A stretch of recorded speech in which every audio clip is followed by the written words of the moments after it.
Bonjour à tous et bienvenue dans Palabre, le podcast de trois potes qui aiment parler de cinéma. Je m'appelle Cédric et je suis une fois de plus de retour avec mes acolytes Léandre. Salut Cédric. Salut Léandre. Et Martin. Salut Cédric. Salut Martin, comment ça va les gars ? Ben ça va très bien et toi ? Ça va, vous êtes chaud ? Ouais. Lessivé, chaud patate. Non, chaud. Et aujourd'hui un épisode un peu spécial, même si je crois que je dis ça à chaque fois et que ça veut plus rien dire, puisqu'on va parler de films qui n'existent pas. Okay. Oh, méta. Est-ce que ça, je sais pas, qu'est-ce que ça vous inspire ? Qu'est-ce que ça m'évoque ? Ça m'évoque le rien du coup. Ça t'évoque le rien. Le rien. Le néant. Si ça n'existe pas, c'est le néant. Mm-hmm. Moi je pense que ça m'évoque plus les films erreurs de production, genre tous les films qui ont tourné au vinaigre en fait, qui n'ont pas existé pour des raisons, plein de raisons quoi. Les non-films, les fiascos. Tout à fait, c'est ça. On va dire les films qui étaient en pré-prod ou même certains en prod et même dans certains cas en post-prod et qui sont jamais sortis. Ok, top. Donc, parce qu'on le découvre, on précise que Léandre et moi on découvre et que celui-là c'est une émission surprise. C'est ça. Très bien. Ils connaissent pas le sujet d'avance, donc évidemment je les prends un peu au dépourvu. Du coup, pour crever l'abcès direct, je pense qu'on va parler du plus important, du plus parlé, celui qui a eu des documentaires sur lui. Je parle de Dune. Je parle de Dune, d'Alejandro Jodorowsky, Jodorowsky, tout à fait. Jodorowsky. Donc, adapté forcément du roman culte de science-fiction de Frank Herbert, et longtemps jugé comme un roman inadaptable. Et à l'époque, du coup, il n'avait pas encore connu d'adaptation au cinéma.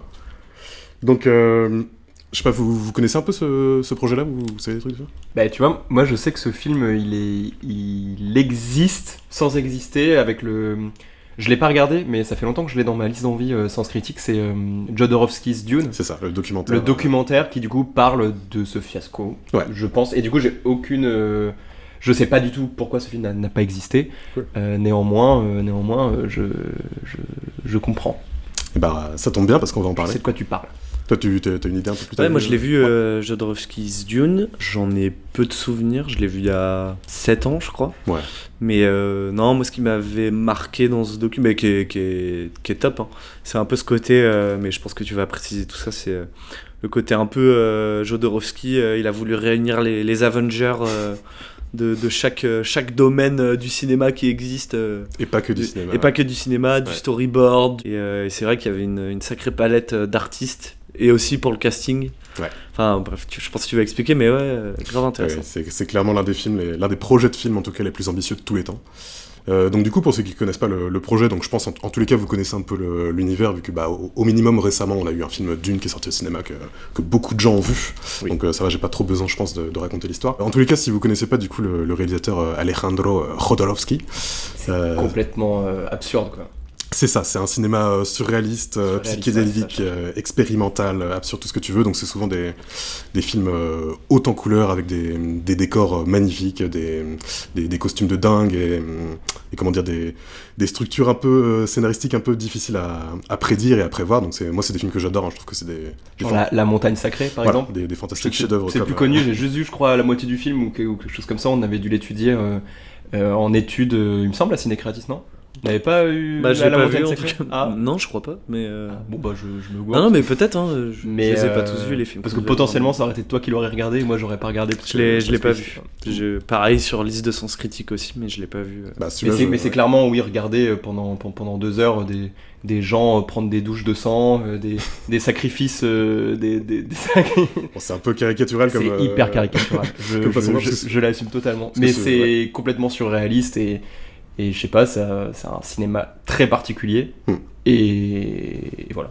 Et ce sont des films que je trouve absolument magnifiques et complètement dingues, des chefs-d'œuvre selon moi. Donc quand on parle de cinéma de la fin des années 60 jusqu'au milieu des années 80 à peu près, c'était la grosse période de Jodorowsky. Et donc notamment, comme tu disais, La Montagne Sacrée, qui est un grand film, un grand périple absolument magnifique. Je saurais pas vraiment comment le décrire, mis à part dire « Ah, c'est trop bien ». Mais il y a aussi des films comme Santa Sangre ou El Topo. Donc c'est toujours un peu des twists sur des genres déjà existants. Et en gros, du coup, Dune, ça aurait été son premier film de science-fiction, hein, et du coup, il a jamais fait de science-fiction à cause de ça, malheureusement. Et donc, en gros, ce projet de film qui aurait dû être tourné entre 73 et 77 Donc pour parler un peu des gens qu'il y a sur ce projet, parce que c'est quand même un truc de dingue. Donc déjà à la base sur les dessins préparatoires, les storyboards et tout, il y a trois collaborateurs qu'on peut mentionner. C'est déjà Moebius, donc Jean Giraud, le grand dessinateur de BD français, qui a...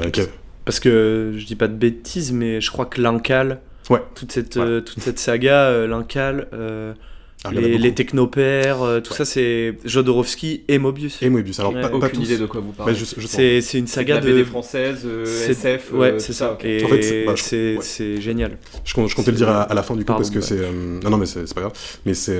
parce qu'en gros, tout ce travail qu'ils ont fait sur les dessins préparatoires à la base, vu que le film n'a jamais été sorti, ils l'ont recyclé en gros dans une saga de BD. Donc c'est l'Incal à la base, alors ça raconte pas du tout la même chose que Dune, mais rien qu'au dessin et à l'univers et tout, ça permet de voir l'immensité des ambitions du projet, quoi. Moi, ça fait partie de mes BD préférés, donc j'ai lu l'Incal. Il y a avant l'Incal, après l'Incal, final l'Incal, Megalex, la caste des métabarons, les technopères, il y en a des tonnes C'est et ça des que tonnes. j'ai lu, c'est les Ouais. Technopères. Yes. J'ai pas lu l'Incal encore, mais Et du coup, donc toutes ces BD là sont des spin-offs de l'Incal. ces BD là, c'est ce que je pense voulait devenir le Dune de Jodorowsky, c'est la définition du space opéra, quoi. Enfin, c'est Ouais, c'est pas C'est- tellement space opéra que je dirais, mais... Ah ouais, on a peut-être pas la même définition, mais pour moi c'est vraiment un mélange de science-fiction mêlé à du rêve, mêlé à du... Ouais.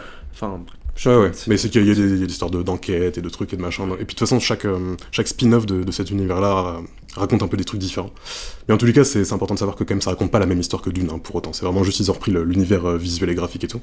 Et excellente BD, donc que je recommande absolument. Donc Moebius, vous connaissez sûrement aussi sur Blueberry ou sur des BD plus western et ce genre de trucs. Donc c'est un grand nom de la BD française et c'est des dessins magnifiques. Sur ce projet, on avait aussi H.R. Giger.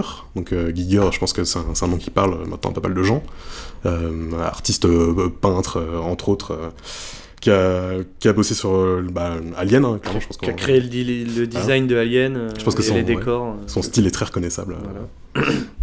Et, Un homme très torturé, le Giger. Ouais, toujours des trucs très, très horrifiques et des formes très, je sais pas, entre... Alien notamment, il n'y a pas d'autres méchants, d'autres croquis, d'autres visuels plus connus aussi connus que Alien dans ce dessinateur-là. Pour Giger...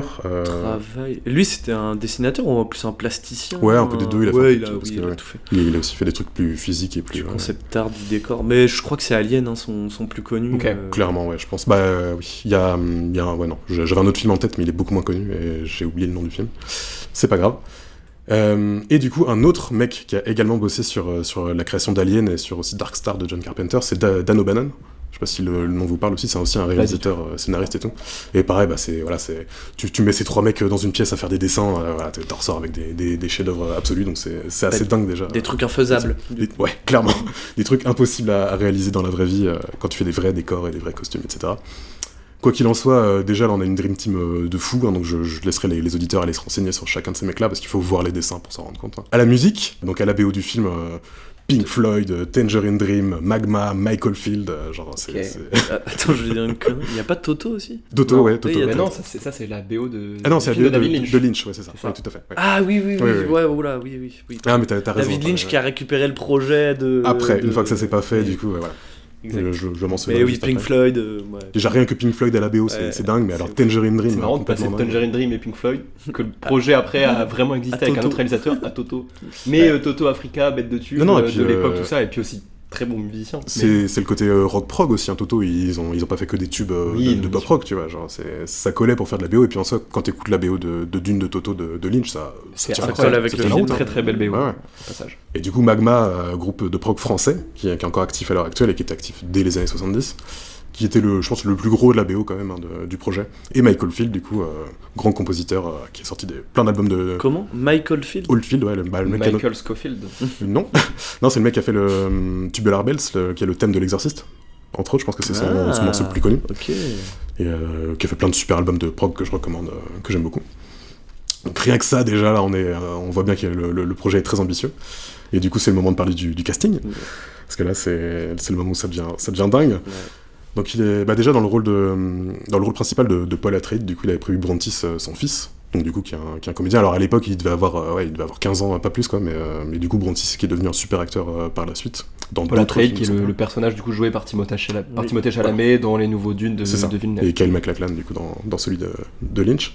Donc c'est logique que ça soit un jeune, parce que dans les romans il a 13 ou 14 ans, Paul. C'est ça, totalement. Et même oui, j'ai dit 15 ans, mais je pense qu'il était plus jeune que ça, Brontis, mais c'est qu'il a fait des entraînements d'arts martiaux pendant des années et tout pour être capable d'interpréter le rôle, quoi, ce qui est dingue. Dans le rôle de son père, du coup, du Duc Leto, il y avait David Carradine. Okay. Donc voilà, je pense le Bill de Kill Bill a une immense carrière dès les années 60. Salvador Dali dans le rôle de l'empereur, donc l'empereur intergalactique. Donc je sais pas quel... J'arrive pas à le situer en plus dans une frise chronologique Salvador Dali en termes d'époque, tout ça. Ah oui. Mais okay. Oui, moi aussi j'aurais tendance à dire que c'est début du siècle dernier, mais en fait non, en fait il était complètement vivant Dali à cette époque-là. Mais gros taré, ça l'aurait fait. Hein. Bah ouais, j'ai du mal à imaginer quel look Christopher Walken qui va récupérer ce rôle là dans la suite. Dans le prochain, ouais, tout à fait. Incroyable. Mais voilà, j'attends de voir quelle tête ils vont avoir, parce que l'empereur il a quand même une sacrée tête dans celui de Lynch, quoi. Donc, bah il est très humanisé.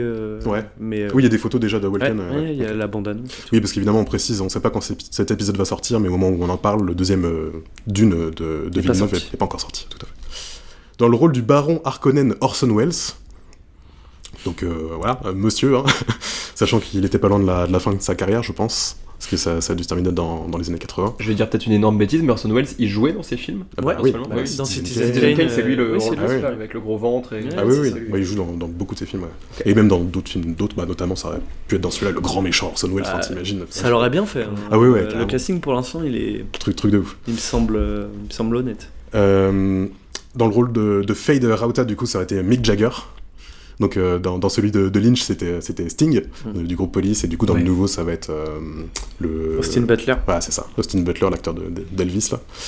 Donc voilà, Mick Jagger. Et dans le rôle de Duncan Idaho, donc c'est celui qui entraîne Paul à se battre. Celui qui est joué par Jason Momoa là, voilà, c'est ça. Dans la dernière version. Et c'était d'ailleurs Patrick Stewart dans celui de Lynch.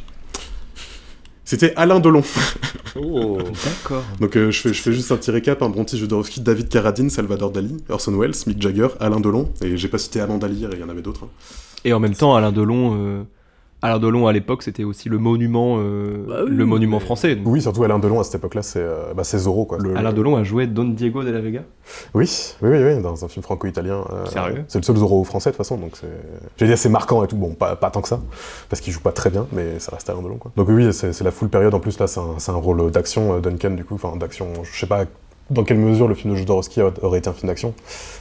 Pas tant que ça à mon avis, mais voilà, en tout cas, c'est une bonne grosse brochette d'acteurs. Donc, casting de dingue. Bah quand tu y penses, c'est l'un ou le meilleur groupe de rock de cette époque à la BO avec Pink Floyd. Les meilleurs dessinateurs de leur génération. T'as un casting de fou. Les plus grandes stars. T'as le plus grand peintre encore vivant peut-être à cette époque-là. Dans le casting, le plus grand réalisateur Orson Welles aussi, enfin c'est assez n'importe quoi. Et du coup le projet, je pense que vous en doutez, il a pas vu jour parce que ça coûtait beaucoup trop cher, c'était beaucoup trop ambitieux, ça a terrifié les studios, enfin c'était beaucoup trop Jodorowsky-esque pour des studios américains. Donc dommage. En tous les cas, pour moi c'est un gros regret quand même que ce film n'existe pas. Déjà parce que celui de Lynch, je le trouve assez moyen, quoi, genre c'est pas un très bon film, c'est peut-être le c'est un énorme nanar en soi.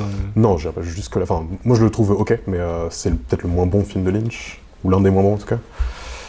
Et c'est son moins abouti, ça va un peu dans tous les sens vis-à-vis d'adapter en même temps, c'est pour le coup, pour avoir lu les romans, les Dunes, c'est chaud de se confronter à ça, hein, franchement. Et du coup, Dune, lui, il a voulu garder toute la dimension onirique du rêve et vraiment le pousser à son paroxysme, et avec peu de possibilités d'effets spéciaux comparé à maintenant où là, tu peux beaucoup plus te faire plaisir. C'est à cause de ça que ça vieillit hyper vite aussi, surtout. Parce que tu le regardes maintenant, la cassette Dune de David Lynch. Oui, mais même à l'époque, tu sais, il avait pas pris. Chose, hein. Oui, mais même à l'époque, il avait pas eu des superbes critiques. Ouais. Bah oui, il avait pas été du tout un film avant-gardiste ou quoi. C'était trop ambitieux ou quoi. Et en même temps, du SF, espace, tout ça, il y en avait aussi beaucoup bien fait à l'époque. Donc ça sort après Star Wars. Avant Star Wars. Avant Star Wars. Le Lynch, tu veux dire ? Oui, après Star Wars. Ouais. Tu te dis ça sort après Star Wars, tu compares les effets spéciaux. Ah bah ouais, clairement. C'est chaud, tu vois. Et oui, c'est un truc que j'aime beaucoup aussi dans le documentaire, c'est que quand Jodorowsky il en parle, du coup, quand il a appris que c'était Lynch qui allait faire le film et que ça allait vraiment sortir et tout, il était dégoûté. Et quand il est allé au cinéma et qu'il a vu le film, il s'est dit, en fait ça va, le film est horrible, genre il a vraiment trouvé ça tout pourri, il s'est dit ça n'a rien à voir avec son projet à lui, tout ce qu'il avait prévu, donc en fait la comparaison n'existe même pas. C'est juste que bon, le film va pas exister, Jodorowsky n'aura jamais fait de film de science-fiction, c'est pas trop tard, mais bon, voilà, ça me paraît compliqué. Ça commence à être compliqué là. Non, maintenant il est plus acteur là, j'ai l'impression. Bah, il était déjà avant, mais non, il fait beaucoup de documentaires en ce moment. Et après, il y a. Non, si, par contre, il a fait un très bon retour en grande forme avec un diptyque semi-autobiographique que j'ai beaucoup aimé. C'est La Danza de la Realidad, et j'ai oublié le titre de l'autre film. Mais deux très bons films que je recommande parce qu'il c'est totalement dans la veine de Santa Sangre ou de La Montagne Sacrée, et il a fait ça genre en 2016, quoi. C'est des films très beaux. Donc ça, je recommande. Et sinon, beaucoup de documentaires que j'ai pas forcément vus, mais qui n'ont pas tous des bonnes réputations, quoi. Mais il est vieux maintenant, il vit en France, du coup, il fait beaucoup de BD, il fait toujours beaucoup de BD, clairement. Pas que de la science-fiction, d'ailleurs. Mais en tout cas, le fait que ce film n'ait pas été fait, ce non-film, ça nous offre quand même un excellent documentaire sur la création cinématographique, parce que ce documentaire il est vraiment très chouette et il montre vraiment la difficulté. Plus tu veux faire un film avec de l'ampleur et des moyens, et en fait plus tu rajoutes de complications, plus ça va être un énorme bordel, et ce film en est peut-être la consécration optimale, comme tu l'as dit au début, et on a un film sur ça, donc c'est hyper intéressant. Et plus du coup 2 autres versions derrière qui tentent d'adapter le même roman avec plus ou moins de succès. Donc clairement, oui, moi j'aurais bien échangé le Lynch pour celui de Jodorowsky. Après, pour le coup, celui de Villeneuve est du coup très intéressant, je trouve. Pour ma part, je trouve que c'est un bon film, j'ai bien aimé. J'attends la deuxième partie, même si bon, je sais déjà ce que ça va raconter. Et peut-être les partis pris sont plus... Comment dire, c'est peut-être plus minimaliste, c'est plus maîtrisé. Il a fait des choix par rapport au roman, des choses à ne pas explorer parce que ça allait emmener le spectateur dans trop d'endroits à la fois, dans trop de choses différentes, et du coup je pense qu'il a choisi le parti pris de faire un truc sobre, un peu... Ouais. Enfin, même dans les costumes, dans les concept art et tout, c'est très... C'est très sombre et terne, entre guillemets, mais moi je trouve que ça crée vraiment une ambiance, et... Non, j'ai beaucoup aimé, moi. Pareil, mais du coup, on se dit bien que ça a l'air d'être aux antipodes de ce qu'avait prévu Jodorowsky, tu vois. C'est vraiment, lui, il aurait fait un film de toutes les couleurs. Oui, tout rocambolesque, quoi. Ouais. Ça aurait été un... Mince, comment ça s'appelle mince, un arlequin, non, un costume de... Ah oui.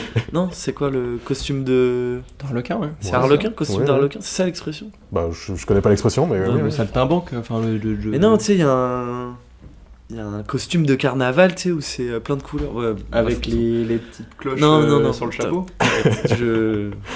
On trouvera pas. Donc voilà, en tout cas, ça c'est mon point de vue. Vous en pensez quoi, du coup? C'est un film que vous auriez aimé voir? Ah bah moi, carrément. Ouais. Je pense que ça aurait été potentiellement un énorme fiasco. Moi, je pense que ça aurait été le plus grand film de science-fiction de tous les temps. Ah ouais? Ouais. Mais t'as pas peur que gérer déjà autant d'ego, on sait à quel point maintenant... parce que maintenant on sait ce qui se passe sur les plateaux de cinéma quand il y a énormément de... Et puis là surtout des gens qui ne sont pas tous liés par le cinéma, des gens qui viennent de partout. Il y aurait potentiellement eu le risque que ça devienne que ça dégénère, que ça devienne un gros n'importe quoi. Et puis surtout dans ce côté rocambolesque, moi j'aurais eu un peu peur de la gueule du film, tu vois. Ça aurait pu être Pas plus que n'importe quel autre film de SF en soi, finalement. Ou de Jodorowsky. ça dépend. Je sais pas, pour le coup j'ai pas vu ces autres films, mais Moi, je t'avoue, en soi, s'il avait existé, ce film, ça aurait très certainement fait un grand film de son époque de science-fiction, quoi. Mais je suis pas attiré, pas plus que ça, par l'univers de Dune, parce que je connais pas plus que ça. J'y aurais été intéressé si jamais ce film avait existé, parce que peut-être que ça ferait partie de la pop culture déjà depuis 50 ans, et comme les Star Wars, tout ça, et du coup ça aurait peut-être probable, même... hein. Parce que oui, je précise, il serait sorti avant Star Wars. c'est ça, et du coup ça aurait fait de l'ombre peut-être à Star Wars, et ça aurait peut-être inversé aussi le cours de l'histoire du cinéma vis-à-vis de la science-fiction, et peut-être de l'histoire tout court, parce le que cours- ça aurait ouais, créé tout ça aurait créé dans le cinéma du moins. Mais après il y a des trucs dans la SF qui ressemblent au futur, au présent, et tout, donc oui, ça aurait changé plein de trucs. Mais c'est pas, je veux dire, oui, ça aurait sûrement marqué son époque, ça aurait remplacé d'autres sagas plus cultes, mais je serais pas allé vers ce film, en tout cas, parce que Jodorowsky, c'est quand même assez particulier. Si j'avais eu 20 ans à cette époque-là, je pense pas que Jodorowsky, ça aurait été ce que j'aime le plus, donc s'il avait existé, je serais pas en mode waouh, incroyable, parce que j'aime pas. Enfin, je connais pas l'univers de Dune en termes de romans, et en plus de ça, Jodorowsky, c'est pas trop mon univers à moi. Ouais, Donc, mais tu serais allé pour d'autres raisons. Tu serais allé pour le film de SF des années. oui, des puis années, tu serais allé ces parce années-là, que il y a Salvador Dali au casting, Bien Orson sûr. Welles. Et j'y serais allé. Ça aurait été comme. Mais si j'avais vu La Montagne Sacrée juste avant, je serais pas hypé par le nouveau film de Jodorowsky. Parce que pour moi, c'est pas du cinéma qui m'intéresse. Et Mais d'ailleurs, c'est parce marrant. qu'un mec qui fait du cinéma surréaliste, qui fait une adaptation de roman qui n'est pas surréaliste, et encore, j'en sais rien, enfin je l'ai pas lu, mais ça n'a pas l'air du moins surréaliste de ce que je connais de Dune vis-à-vis des films de Villeneuve. Dune. Ah bah si C'est surréaliste, c'est complètement surréaliste. Ah mais complètement. Oui, Ok, bon bah je suis c'est complètement des, à côté de la plaque. C'est des trans, des rêves. Enfin oui, si ça aborde plein de sujets. Oui, mais pas en termes de thèmes, de thématiques, tout ça. Mais en termes d'écriture, en termes de personnages, en termes de Ok. vision et tout, Oui, sur les thématiques, je veux bien le croire et tout. Ah non, Déjà, oui, même de la SF tout c'est court, très en soi, surréaliste. c'est presque du surréalisme. Mais c'est très surréaliste. Il y a des moments où tu ne comprends rien à ce que tu lis. Hein. Mais par contre, c'est marrant que à l'époque, le casting voulu, truc de fou. Pour celui de Lynch aussi, on a quand même mis un côté un peu à aller prendre des trucs. Oui. Oui, il y a juste Sting. Et là, quand même, le Dune de Villeneuve, il a quand même fait un casting qui est balèze et tu vois, de perpétuer un peu ce truc-là. Bon, alors là, c'est lié au cinéma, mais le casting de Dune de Villeneuve, c'est lourd, quoi, quand même. Oui, c'est solide, clairement. Mais il n'y a pas de rockstar dedans, il me semble. Timothée Chalamet, Zendaya, c'est des rockstars. c'est pas Sting, quoi, genre. Mec, pour la Non, mais génération c'est pas actuelle, des musiciens. Timothée Chalamet. Mais non, mais oui, mais c'est Ça. des rockstars, c'est des oui. des icônes, quoi. Oui, Enfin, c'est oui, des- ça, c'est- carrément, évidemment. c'est- Non, mais toi, tu disais, c'est pas des rockstars dans Oui, le oui, sens où mais c'est pas des. ils font Y pas a de la musique. non-acteurs, quoi. Dedans. Non, c'est mais trop bizarre, parce que Sting, d'ailleurs, c'était un acteur ou. non, pas du tout. Pas du tout. Bah, c'est- je sais pas si c'est son premier rôle ou pas, mais il a joué dans plein d'autres films derrière. Ouais. Sting. Il a une carrière quand même. Ah Sting. bon Ah bah oui. Je sais pas. Bah même chez Guy Ritchie ou chez des trucs comme ça.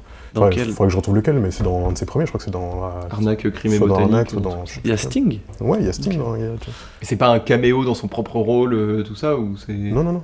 Enfin, un caméo, Mais même, c'est il- une apparition en jouant son propre Il a joué rôle. dans d'autres films, il joue dans Kaamelott, Sting. Il joue dans le film Kaamelott. Ok. Ah, mais oui, attends. Ah oui. Enfin, il a une carrière. Donc moi, je l'ai vu ça. aussi, où justement, ils sont en mode je te jure, je vais choper, pour la BO de mon film, je vais choper Sting et un film récent comme ça. Je sais pas. Et du coup, le mec, il se démène pour. Ah, bah si, c'est Michel Gondry. Ah, mais j'ai pas Libre vu des encore. solutions. Ouais, le nouveau là. Mais je crois que je confonds avec. Je sais pas si c'est Sting, je sais plus, mais si, je crois que c'est Sting. Ok. Mais il joue toujours son propre rôle. Bah désolé, je vous ai spoilé en tout cas une solution, mais c'est pas. Bon, c'est pas que ça, le C'est pas film-là. c'est pas très grave. Ok, donc voilà, ça c'était donc pour le Dune de Jodorowsky. On enchaîne sur le projet suivant Non. que j'avais prévu. Du coup, le suivant dont je voulais parler, c'est Superman Lives. Ça vous parle ou pas? Ah, de George Miller. Non. Superman Lives de Tim Burton. Toi, ça te parle un peu, non? Pas plus que ça? Je crois que je vois l'affiche, mais c'est très certainement l'affiche d'un autre Superman des années. Des plus vieux. Il ouais. n'y a c'est pas ça. d'affiche, ouais. Ah, y a pas d'affiche. Bon, Bah, le alors- film n'existe pas. donc. Et du coup, Oui, mais après, t'as des films qui ont eu des affiches qui étaient prévues d'être Oui, distribuées. un truc Il y a en eu mode, tout le marketing qui a été teaser, fait, Concept mais art, teaser et Ouais. tout. c'est ça. Bah, du coup, c'était c'était Superman Lives, en gros, quand Tim Burton, donc il comptait faire le Batman 3, après Batman Returns, du coup, dans les années 90. Il a été viré du projet parce que, bon, bah, Warner Bros, ils ont l'intention de vendre des jouets avec la saga Batman, et certainement pas de vendre un film de frics BDSM bizarre, que j'adore, qui est un fantastique film, mais du coup, ça n'a pas du tout plu à Warner Bros. Du coup, ils ont changé de réal, ils sont partis sur Batman Forever, donc un truc beaucoup plus cartoon, et du coup, bah, face à cette frustration-là, du coup, Tim Burton, il a envisagé de réaliser un projet Superman. Donc du coup, avec la vision Tim Burton, oui, mais aussi la vision années 90. Donc c'était l'époque où Superman est mort dans les comics, et Superman avait le costume noir et les cheveux longs, et enfin, le mulet là, de Superman. Le mulet, ouais. Et donc du coup, bah, déjà, je tiens à préciser que sur ce projet-là, avant Tim Burton, c'est Michael Bay qui a été proposé en premier, ce qui a été très étrange. Wow. Ça aurait peut-être été son premier ou deuxième film, en vrai. Très étrange. En vrai, un film de super-héros Michael Bay, incroyable. Faut voir. Ouais, si. Mais sur ce projet-là, ça fait qu'à moitié sens. Sa mise en scène se prête à du glorifié, Ouais, mais de c'était pas, l'action pure et dure, tout ça. c'était pas la même chose. Intéressant, tu vois. C'était pas la même chose les films de super-héros à l'époque. Hein. C'était pas du tout la même chose que ce qu'on a Oui, maintenant, bien tu vois. C'était pas le même. Bref, du coup c'était sur un scénar de Kevin Smith, donc du coup le réalisateur de Clerks et de plein d'autres films, qui était très en vogue à cette époque-là. Et du coup, ceux qui ont entendu parler du projet savent que c'est Nicolas Cage dans un costume très étrange et original, un peu bionique, un peu bizarre, avec les cheveux longs. Et déjà, Nicolas Cage, c'est un choix très particulier pour incarner Superman. Hein. Mais c'était dans la version Tim Burton, où c'est ce truc de cultiver la différence et cette espèce de fric. Et du coup, il y avait un vrai truc vis-à-vis de qu'est-ce que c'est que d'être un extraterrestre qui est élevé sur notre planète, et tout le truc de Krypton et tout. Donc c'était assez intéressant là-dessus. Il y a le fameux concept art qui est très très connu, où Superman affronte une araignée géante. Donc évidemment, ceux qui ont vu The Flash, le dernier film de DC en date, ils ont volé le truc, autant dire que Tim Burton n'est pas très content, parce qu'ils ont casté Nicolas Cage dedans pour le mettre en espèce de motion capture c'est trop bizarre, horrible, et pour le faire affronter une araignée géante, ce qui est horrible. Enfin bref, j'ai pas du tout aimé ce film-là, mais ils ont essayé de lui rendre hommage de cette manière-là, donc c'est un peu étrange parce que le film n'existe pas, donc rendre hommage à un truc qui n'existe pas. Je pense qu'ils lui ont demandé avant de... À Tim Burton, non. Non, ils lui ont pas demandé. Ah, du coup, lui, il a ragé, quoi. Et Nicolas Cage, il savait pas non plus qu'il allait affronter une araignée géante et tout, hein. Il pensait pas que ce serait volé à ce point-là du projet de D'accord, Burton. il pensait juste qu'ils allaient prendre son visage pour... le rajeunir, et voilà. Ouais, alors qu'en vrai, c'est une cinématique de PlayStation 2 où ils ont volé le concept art. Donc l'idée, c'était Nicolas Cage en Superman, il y avait Kevin Spacey en Lex Luthor, donc ce qui a fini par arriver dans Superman Returns quelques années plus tard. Christopher Walken en Brainiac, du coup ça aurait été le vilain extraterrestre surnaturel. Donc pourquoi pas, ça j'aurais bien aimé voir, et surtout Christopher Walken était dans Batman Returns également, en Max Schreck. Et Chris Rock en Jimmy Olsen, donc ça aurait été le petit journaliste joué par un humoriste black en vogue de l'époque. Okay, d'accord. Et du coup, j'ai pas noté tous les noms des actrices. Ils n'avaient pas décidé une actrice spécifique pour Lois Lane, mais du coup, il y avait toutes les stars des années 90, Courtney Cox, ces actrices-là. Toutes les brunes, on va dire, des années 90. Quoi. Et pourquoi ce film n'a pas existé, Cédric ? Eh bien, très bonne question, Léon. Ce film n'a pas existé parce que Batman et Robin. Parce que... Ils se sont pris la tête. C'est ça, ils se sont engueulés, du coup, ils se sont séparés. Non, parce que en fait, du coup, Batman Forever a un ton beaucoup plus cartoonesque et machin, sauf que ça a déplu au public, en grande partie. Et Batman et Robin, c'est encore pire. Batman et Robin, c'est un scandale. C'est celui avec George Clooney, ça ? Ouais, voilà, c'est celui avec George Clooney, Schwarzenegger, c'est le festival du grand n'importe quoi, c'est un film de... Je l'ai pas vu, j'aimerais bien le voir pour voir la gueule du truc. C'est un des plus gros nanars que j'ai vu de ma vie, et c'est carrément une parodie de Batman, c'est même encore plus kitsch, je trouve, que le Batman des années 60. Et ce film-là, ça a été le moment où tous les studios se sont dit « Les films de super-héros, là, on va peut-être arrêter, c'est dangereux ». Et il a fallu l'histoire se répète. Il a fallu que Blade sorte juste après pour redonner un nouveau regain au truc, mais c'est vrai que maintenant on arrive au deuxième point de rupture 20 ans plus tard. Donc c'est le beat de Batman et Robin en fait qui a fait peur, ils ont décidé de mettre le frein sur toutes les productions super-héroïques du moment, et ils se sont dit qu'en fait tu peux pas faire un truc que pour les gamins qui vendent des jouets, mais tu peux pas prendre le truc trop au sérieux non plus, parce que à cette époque-là, les adultes sont pas suffisamment intéressés par ce genre de projet, quoi. Il y a pas eu avant ça un film de super-héros qui a été traité de manière beaucoup plus mature, comme on a pu voir avec les Batman Nolan et compagnie. Justement, c'était les deux Batman de Tim Burton en fait. Mais justement, ils ont été tellement sombres et tellement noirs. Ça a fait peur au studio, quoi. C'est ça. C'était pas du tout des films marketés pour tout. Mais ça a intéressé la critique et le public. Carrément. Oui, c'est peut-être ce qui va réarriver maintenant. Enfin, ouais. Mais en tout cas, c'était la première fois que ce genre-là était vraiment pris au sérieux, de manière en tout cas sombre et réfléchie et tout, parce que le premier Superman des années 70, c'est quand même une vision cool et réaliste et bien pensée du truc, mais c'est classique et c'est quand même assez cliché, quoi. C'est pas un truc, c'est pas un twist sur Superman comme Tim Burton l'avait prévu. Et du coup, je pense que c'est pas un hasard le fait que suite à l'annulation de ce projet, Tim Burton, derrière, il a fait 2 films de science-fiction.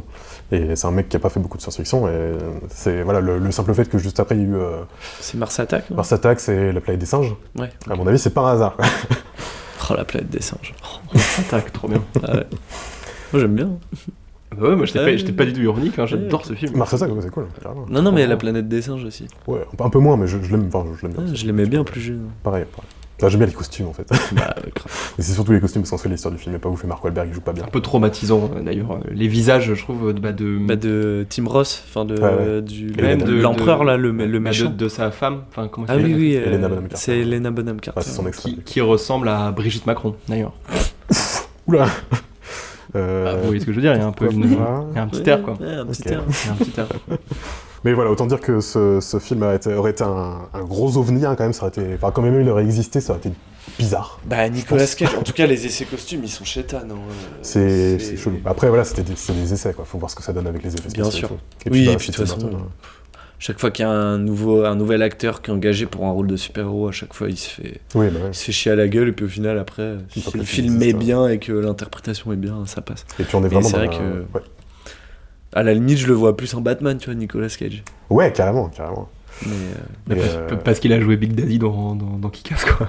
bah, parce qu'il jouera Big Daddy dans Pour le coup, quelque chose, je le- 10 ans plus tard. non, mais Tout de suite, ce- j'étais en mode, mais oui, mais grave, mais Ah c'est oui, genre oui. Batman, Ah bah, c'est- j'ai déjà vu ça, bah oui, Big Daddy. quoi. Ouais, mais C'est je sais pas pas, mal. il a une tête de ouf quand même, Nicolas Cage, et du coup, Tu as une tête. Et du coup, toute sa... je l'imagine pas en Superman qui est censé être, tu sais, un peu l'homme parfait, quoi. Ouais, sauf Enfin, que là, c'était la vision des années 90. c'était de prendre le truc à contre-pied. C'était le Superman dépressif. D'ailleurs, Alors, ouais, juste ça pour aurait pu faire faire. une petite parenthèse sur Nicolas Cage, vous avez vu ou pas la bande-annonce du A Dream Scenario Ah, le film c'est à 24, un peu- là. Ouais. Un peu méta. où Nicolas Cage il apparaît dans les rêves de toute l'humanité. J'ai pas vu la bande-annonce. C'est genre le. Comme quand tu rêves de ton prof de maths de quand t'étais en 6ème. Mais lui, il a- tout le monde a ce personnage-là, Mais et lui, bah lui, il est le même dans tous dans- les, dans dans tous les tout- rêves de tout le monde. Dans tous les humains, Mm. j'ai trop envie de le voir. Ouais, grave, j'ai hâte. ça va De être toute façon, incroyable. je mate tous les trucs qui sortent avec Cage. Et c'est ça, c'est que moi, je vous avoue, c'est un de mes acteurs préférés. Alors, je l'aurais pas casté moi-même personnellement en Superman, mais ça reste Tim Burton dans le meilleur moment de sa carrière, je trouve. Enfin, c'est le moment où il faisait que des bons films, quoi. C'était Ouais, Ed Wood peut-être et que ça aurait compagnie. été génial. Oui. Peut-être Ça aurait pas. été spécial en tout cas. Mais... Ah oui, c'est sûr. Mais Mais ouais, Nicolas Cage. Moi aussi, il a mis du temps, mais petit à petit, il prend ses places dans mon, Bah ouais. dans mon top. Bah, faut prendre son acting au sérieux aussi, quoi. En soi, il est déjà bien placé par le fait que ses rôles nuls soient cultes. Et du coup, il a tout de suite une ouais, mais c'est renommée qu'il a vis-à-vis de ça. des vis-à-vis de cette carrière-là, en fait. il Mais... a des rôles dramatiques qui sont ouf. Non, mais aussi, il a eu des très bons rôles. Ah, bah, c'est mais, un immense acteur. mais il est aussi connu, je sais pas, grâce à Internet et tout ça, du fait que ce soit un Bah, mème, les en mèmes fait. et tout. Mais ça, il le prend très mal. Il en a parlé récemment. Ah ouais. Bah ouais. Bah, tu sais, pour Parce lui, qu'il y a un film là qui est sorti sur sa carrière Ouais. où il se parodie lui-même, C'est ça. tout ça, mais Avec Pedro Pascal. C'est ça, ouais. Ouais, mais je l'ai vu, il est trop bien. Ouais, c'est marrant. c'est quoi déjà Colère, attends. C'est, Non, un talent en or massif. Un talent en or massif. Ouais. C'est ça. C'est une petite comédie, mais c'est très sympa. C'est surtout pour Nicolas Cage qui Bah, fait pas le mea culpa, mais l'espèce de. Ah ouais, voilà. il le prend mal, ça. Bah, le tout le truc des mêmes et tout. En vrai, ça déglingue sa carrière. mais c'est horrible, tout ça. ça. Bah, hein. putain. Mais non, T'as- mais trop pas. Mais justement, t'as- mais t'as pas vu le film du coup. Ouais, j'ai pas Mais vu. justement, il parle de ça. Il dit qu'en fait, lui, il voit pas ça comme une carrière. C'est que pour lui, le plus important, c'est d'incarner des rôles. Et ce que ça donne dans les résultats des films et tout, il s'en fout. Lui, ce qu'il va faire, c'est tout donner pour le truc. Et il C'est s'en le tournage, en fait, plus qui C'est ça. l'importe Enfin, plus c'est que le son film. travail c'est de comédien, quoi. C'est de créer le personnage et tout. De jouer dans des films de merde et d'en faire plein et tout. Bah, tu sais, c'est son métier. Enfin, pour lui, c'est un métier, quoi. C'est une carrière. Ce qui s'entend. Il ramène de la thune pour ses enfants et pour sa famille. Et voilà, il en a rien à foutre d'être. Et dans le film, un talent en or massif, il a plus de thunes et du coup, il va un peu racoler tous les producteurs et les directeurs de Non, casting. non, tout ça. pas du tout. Ok. Non, c'est qu'il se retrouve embarqué dans toute une affaire de. Il y a un gros fan de Nicolas Cage qui essaie de l'inviter sur son île, et bref, c'est tout un Qui est truc. milliardaire et qui l'invite et qui lui dit bah par contre faut que tu joues tes rôles quoi. Ouais, c'est ça. Et en fait il y a une histoire qui se crée. Mais il est cool en vrai, il est marrant. Et moi, ce que j'adore dans ce film, c'est au début, quand il est avec le psychologue et qui fait tout ce truc-là, où il explique tout ce truc-là, et tu sais que c'est le vrai Nicolas Cage qui dit vraiment ce qu'il pense, quoi. Et c'est très intéressant. Ouais. Je le respectais d'autant plus vis-à-vis de ça. C'est pas une parodie de lui-même, quoi. Enfin, si, mais voilà. Ça reste une comédie, mais bref. Et surtout, donc, du coup, vis-à-vis de toute la préparation qu'il a fait sur ce personnage de Superman, parce que quand même, incarner Superman dans la tête de Nicolas Cage, c'est un projet entier, quoi. Il l'a quand même mis dans un autre film, que j'ai pas vu, je crois que ça s'appelle La Cité des Anges, un truc comme ça. Donc si vous regardez ce film, apparemment Nicolas Cage a dit lui-même, voilà comment j'aurais incarné Superman. Donc le troisième projet que j'ai mis, c'est Le Seigneur des Anneaux, réalisé par Stanley Kubrick, avec les Beatles. Putain c'est vrai ça. Donc ça vous parle? Stanley Kubrick. Tout à fait. Ça me parle, ouais. C'est les Beatles, ils avaient déjà fait 2 films à l'époque qui ont eu un petit succès, c'était Hard Day's Night et Yellow Submarine, dans les années 60. Là. Et du coup, évidemment, ils sont trop fans du Seigneur des Anneaux. Alors, encore une fois, ça fait partie des romans qui étaient considérés comme inadaptables, machin. À savoir que Tolkien était vivant à l'époque aussi, je pense que c'est important de le préciser. Et évidemment, les Beatles voulaient Stanley Kubrick pour réaliser ce film, parce que qui d'autre hein. Donc, petit passage rapide sur le casting, hein, Paul McCartney en Frodon, jusque là ça va. Ringo Starr en Sam, George Harrison en Gandalf, et John Lennon en Gollum. En Gollum. Ouais, J'ai pensé Aragorn ou un truc comme ça, mais non. Moi j'aurais dit John Lennon en Gandalf, tu vois, je vois Carrément. un truc, le Carrément. mage. après George Harrison, ça marche aussi en Gandalf, je trouve. Ouais. Mais John Lennon en la, Gollum. la gueule du truc. Donc ça aurait été très Mais bon, étrange. Hein. Stanley Kubrick aurait sûrement fait un truc Bah, après, stylé. c'est les Beatles qui voulaient Kubrick. Je pense pas que Kubrick voulait réaliser ce Ah film ok, avec les Beatles. d'accord. Ça n'a pas été un projet qui a été... Je suis pas totalement sûr de ça. Ouais, Ça ok. m'étonnerait. Ça paraît bizarre de la part de Oui, Kubrick. oui, oui, ça m'étonne aussi. Ça paraît plus un projet des Beatles en mode vas-y, on va faire une comédie d'aventure. Et Oui. forcément, ça a senti le. Mais oui, ça aurait été quatre Et mecs. d'ailleurs, je rebondis, c'est pour ça que tu parles de Beatles, mais juste avant de venir, je suis tombé sur le nouveau clip de Peter Jackson. Oui. Donc c'est marrant, Seigneur Tout est des lié. Anneaux, Beatles, tout est lié. Nouveau clip parce qu'il y a une nouvelle musique des Beatles qui est sortie tout récemment. What Oui. Une sorte de mixtape perdu, tout ça, qu'ils ont remasterisé, qu'ils ont sorti en fait, un nouveau release Beatles 2023. Et du coup, Peter Jackson a réalisé le clip qui est sorti il y a pas longtemps. Bah, il a surtout fait un putain de documentaire sur les Beatles. Ok, Qui ça je savais pas, moi j'ai juste vu le clip de 5 Qui est minutes sur la sorti nouvelle en musique des Beatles. 2021, je crois. Ok. Je sais plus comment il s'appelle. Mais du coup, c'est plein. Peter Jackson, là, récemment, il avait fait They Shall Not. The Shall Not Grow Old sur, Ouais, sur la Première Guerre mondiale, en remasterisant avec des nouvelles technologies, plein de vieilles images d'archives, tout ça. Et du coup, il a fait pareil avec les Beatles. Ah oui. Et le nouveau clip de la nouvelle musique qui est sorti, et réalisé par Peter Jackson, en fait, mélange plein d'images d'archives avec des images d'aujourd'hui, avec Paul McCartney qui chante dans le clip, mais avec tous ses anciens collègues à côté qui jouent de la batterie, qui font les gogoles, tout ça. Sauf que le clip, j'en ai entendu parler via les pages, on verra ça en post-prod, tout ça, où t'as plein de gens aigris de l'audiovisuel qui critiquent absolument tout Comment ce qui ça se se fait que passe. t'es dessus? Mais t'es dessus aussi, je crois, tu m'avais invité. Non, c'est pas moi qui t'ai invité là-dessus. Il y a plein de trucs marrants, de graphismes, de vidéos, tout ça, de trucs mal faits, tout ça. Et ils ont parlé justement de ce dernier truc qui est du coup un peu bizarre, un peu bizarrement mal fait, avec des vieux fonds verts, des vieilles incrustes, tout ça, et c'est hyper kitsch. Il y a une volonté de le faire ça, je pense, mais du coup, voilà, le petit retour, Peter La Jackson, boucle est Beatles, bouclée. La boucle est bouclée. Ouais, ok. Mais t'iras voir ça en vrai. Ouais, j'irai voir. Ça va te plaire, et c'est trop bizarre, on dirait vraiment un clip, semi-pro, ou du moins vraiment très très faible budget. Bah non, c'est les Beatles, c'est Peter Jackson, et c'est un peu dégueulasse en vrai. Mais je crois que Mais la musique est très belle, par Mais je crois que le docu, par contre, je crois que c'est sur Disney+. Faudrait que je vérifie. Mais je crois que le docu, il est super, parce que justement, il fait ça pareil. Ouais, il fait de la... Il récupère des images d'archives et tout. Il fait des interactions avec des images d'archives. tout ça, Il me genre. semble, ouais. Mais apparemment, c'est cool. Let It Be, je crois. Non. Bon, je sais Si. plus. T'as Ardisson qui fait ça aussi maintenant.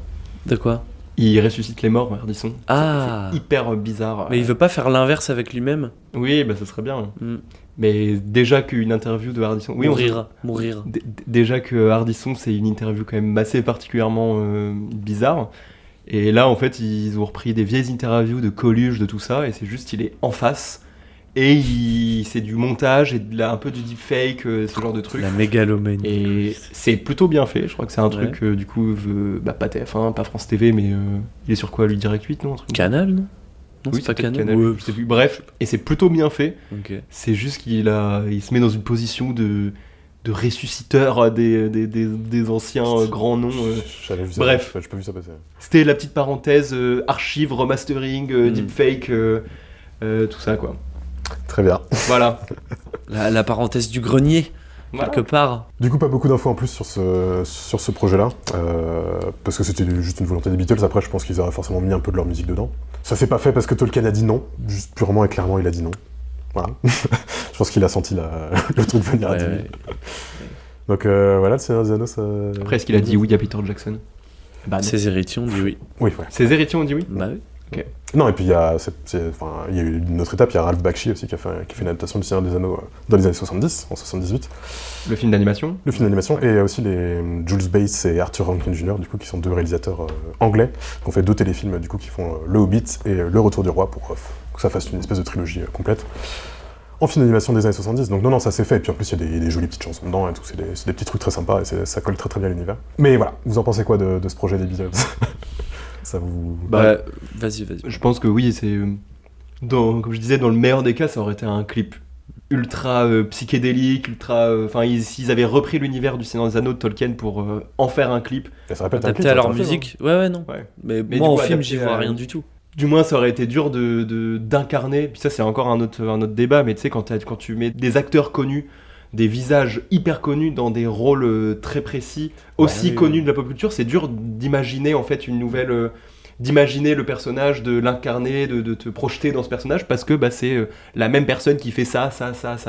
Et du coup, les Beatles, qui étaient à leur apogée, au summum de leur notoriété, les mettre dans une adaptation de roman culte, parce que je pense que c'était aussi cultissime, Tolkien, à l'époque. Et du coup, non mais c'est pas été plus tard que c'est devenu, c'était en plein milieu du truc. Non, en fait, Oui, ça aurait été difficile de pas se dire c'est les Beatles. Oui, c'est les Beatles. Ou alors tu mets des acteurs, mais tu mets pas les Beatles, quoi. Tu mets des stars d'Hollywood, mais tu mets pourquoi les Beatles, quoi. D'où le choix de Peter Jackson aussi de prendre des gars qui étaient pas des stars, quoi. Bon, mis à part les vieux, quoi, mais mis à part Christopher Lee. Qui est un choix qui, je trouve, devrait être de plus en plus plébiscité. Je suis totalement d'accord. Parce que c'est vrai que moi, des fois, ça me sort des films quand un rôle est joué par un acteur trop connu. Même si j'ai adoré, mais c'est vrai qu'Oppenheimer, de voir que chaque figurant du film, au final, c'est une star. Mais c'est intéressant, du coup. C'est de donner des rôles pas importants mais je suis grave d'accord. À des grands acteurs. Mais du coup, t'es un peu en mode putain. Ça, je suis d'accord. C'est particulier. Je rentre beaucoup plus dans une histoire quand c'est des nouveaux visages, parce que du coup, ce rôle devient le nouveau visage. Enfin, ce nouveau visage devient le rôle qu'il joue, quoi. Je suis bien d'accord. Et en même temps, c'est aussi normal que les grosses productions qui financent des énormes films s'assurent déjà peut-être la qualité du professionnalisme du jeu, de l'artistique, etc. Et en plus derrière, la vente du film en mettant une grosse tête, parce que c'est évident que les films vont aller rôles, voir. Mais ça, c'est clair. Et mettre plus de gens pas connus dans des seconds rôles, ça je suis d'accord. Mais c'est le cas aussi en France ou quoi, mais c'est sûr que dans les blockbusters, non. Et t'as pas l'impression de voir tout le temps les mêmes personnes, tout le temps. Si, c'est sûr que là, t'as du Jonathan Cohen, du Raphaël Quenard. Non, mais même aux États-Unis, moi j'ai l'impression qu'il y a chaque film que je regarde, après c'est que je regarde pas aussi de films assez enfouis. Et j'ai toujours l'impression qu'il y a lui je l'ai déjà vu il y a 2 semaines, lui je l'ai déjà vu il y a 1 semaine, et c'est un truc incessant, tu sais, qui ne s'arrête jamais. Il y a peu de renouveau dans des films à gros budget qui peuvent me plaire et que j'ai envie de regarder. Oui, parce qu'il faut s'assurer que ça rentre de l'argent. Mais bien sûr. Oui, mais à un moment, il faut prendre un risque aussi pour créer des... je suis totalement d'accord. Mec, Gandalf, c'est Ian McKellen, quoi, mais avant de... Enfin, si, il était... Oui, non, c'est pas un bon exemple, il était déjà connu, mais... Viggo Mortensen, c'est Aragorn, mais avant, c'était personne. Ou Elijah Wood et tous les autres. Voilà, c'est pareil.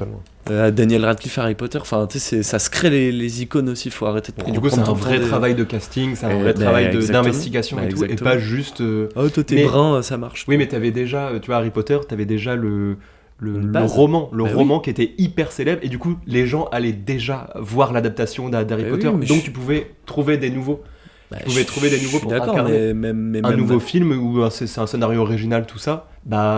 Du coup tu mets une tête, si t'as le budget, tout ça, de mettre de l'argent dans une tête connue. C'est là où tu mises sur attire les gens comme ça, tu mises sur le réal ou alors la production, mais oui, les Trois Mousquetaires, pourquoi c'est toujours c'est Romain Duris, c'est Cassel et compagnie, et puis même pourquoi pas des nouveaux, tu vois.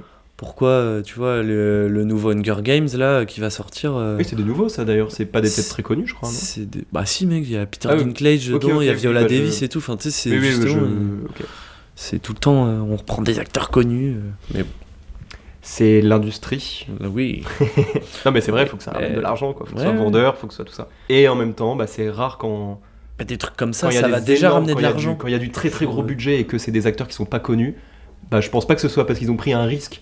Je pense juste que c'est parce qu'ils s'assurent que comme c'est déjà culte le roman, ça va être regardé. Le Seigneur des Anneaux, c'était sûr que ça allait être vu. Les animaux fantastiques, t'avais pas besoin de mettre Johnny Depp, fallait faire un bon film, quoi. Le truc aurait marché. La saga, elle aurait marché. C'est les héritiers d'Harry Potter, mec. Tout le monde est allé le voir. Oui, ils auraient fait un aussi bon casting que pour les premiers Harry Potter. Et peut-être que les gens seraient plus rentrés dedans plutôt que de voir putain, c'est Johnny Depp, il a là les casseroles au cul, et du coup tu sors du film et tu regardes plus le film de la même façon. Surtout une fois qu'il est recasté dans le dernier film. Oui, parce qu'il est remplacé, je crois, dans le 2 et ça j'avais adoré. Et après dans le 3 il revient dans le 1. Non, il est remplacé dans le 3. Dans le 1, moi j'avais trouvé ça assez brillant, le fait que c'est Colin Farrell qui joue le personnage pendant tout le film, et à la fin c'est vraiment Colin Farrell, qui est un putain d'acteur de ouf, qui enlève son masque, et en dessous il y a une autre star, encore plus grande star que lui, c'est-à-dire Johnny Depp. sais pas si tu te Je souviens me de. rappelle plus du tout. Bah, en gros, le méchant du film, c'est Colin Farrell, et puis en fait, bah, à la fin, il enlève son masque, et c'est Johnny Depp, en fait, le vrai Colin Farrell. Et du coup, Ok. enfin, dans le processus de casting, je trouve ça assez drôle, tu vois, de Mais faire c'est ça. aussi quand tu regardes le 1, tu sais pas que Colin Farrell il joue Grindelwald aussi. Donc, Oui, mais bon. on va entre guillemets, c'est comme si je sais pas si on savait que Johnny Depp allait jouer Grindelwald, mais toi enfin voilà, on n'imagine pas que Colin Farrell jouait ce personnage-là. Et Donc, du coup, tout ça pour dire que sur les Beatles, bah non, parce que tête connue et puis tout ce qu'on vient de dire, quoi. Et puis ouais, mais par contre, moi j'aurais rêvé de voir John Lennon en Gollum, quoi. Ça c'est un Grave. grand mystère de l'histoire. Bah, Ça fait tout de suite gros truc psychédélique en fait, genre. Bah, demande à merde, Générateur AI, là. ouais, je demandais à une IA de le faire. Oui, voilà.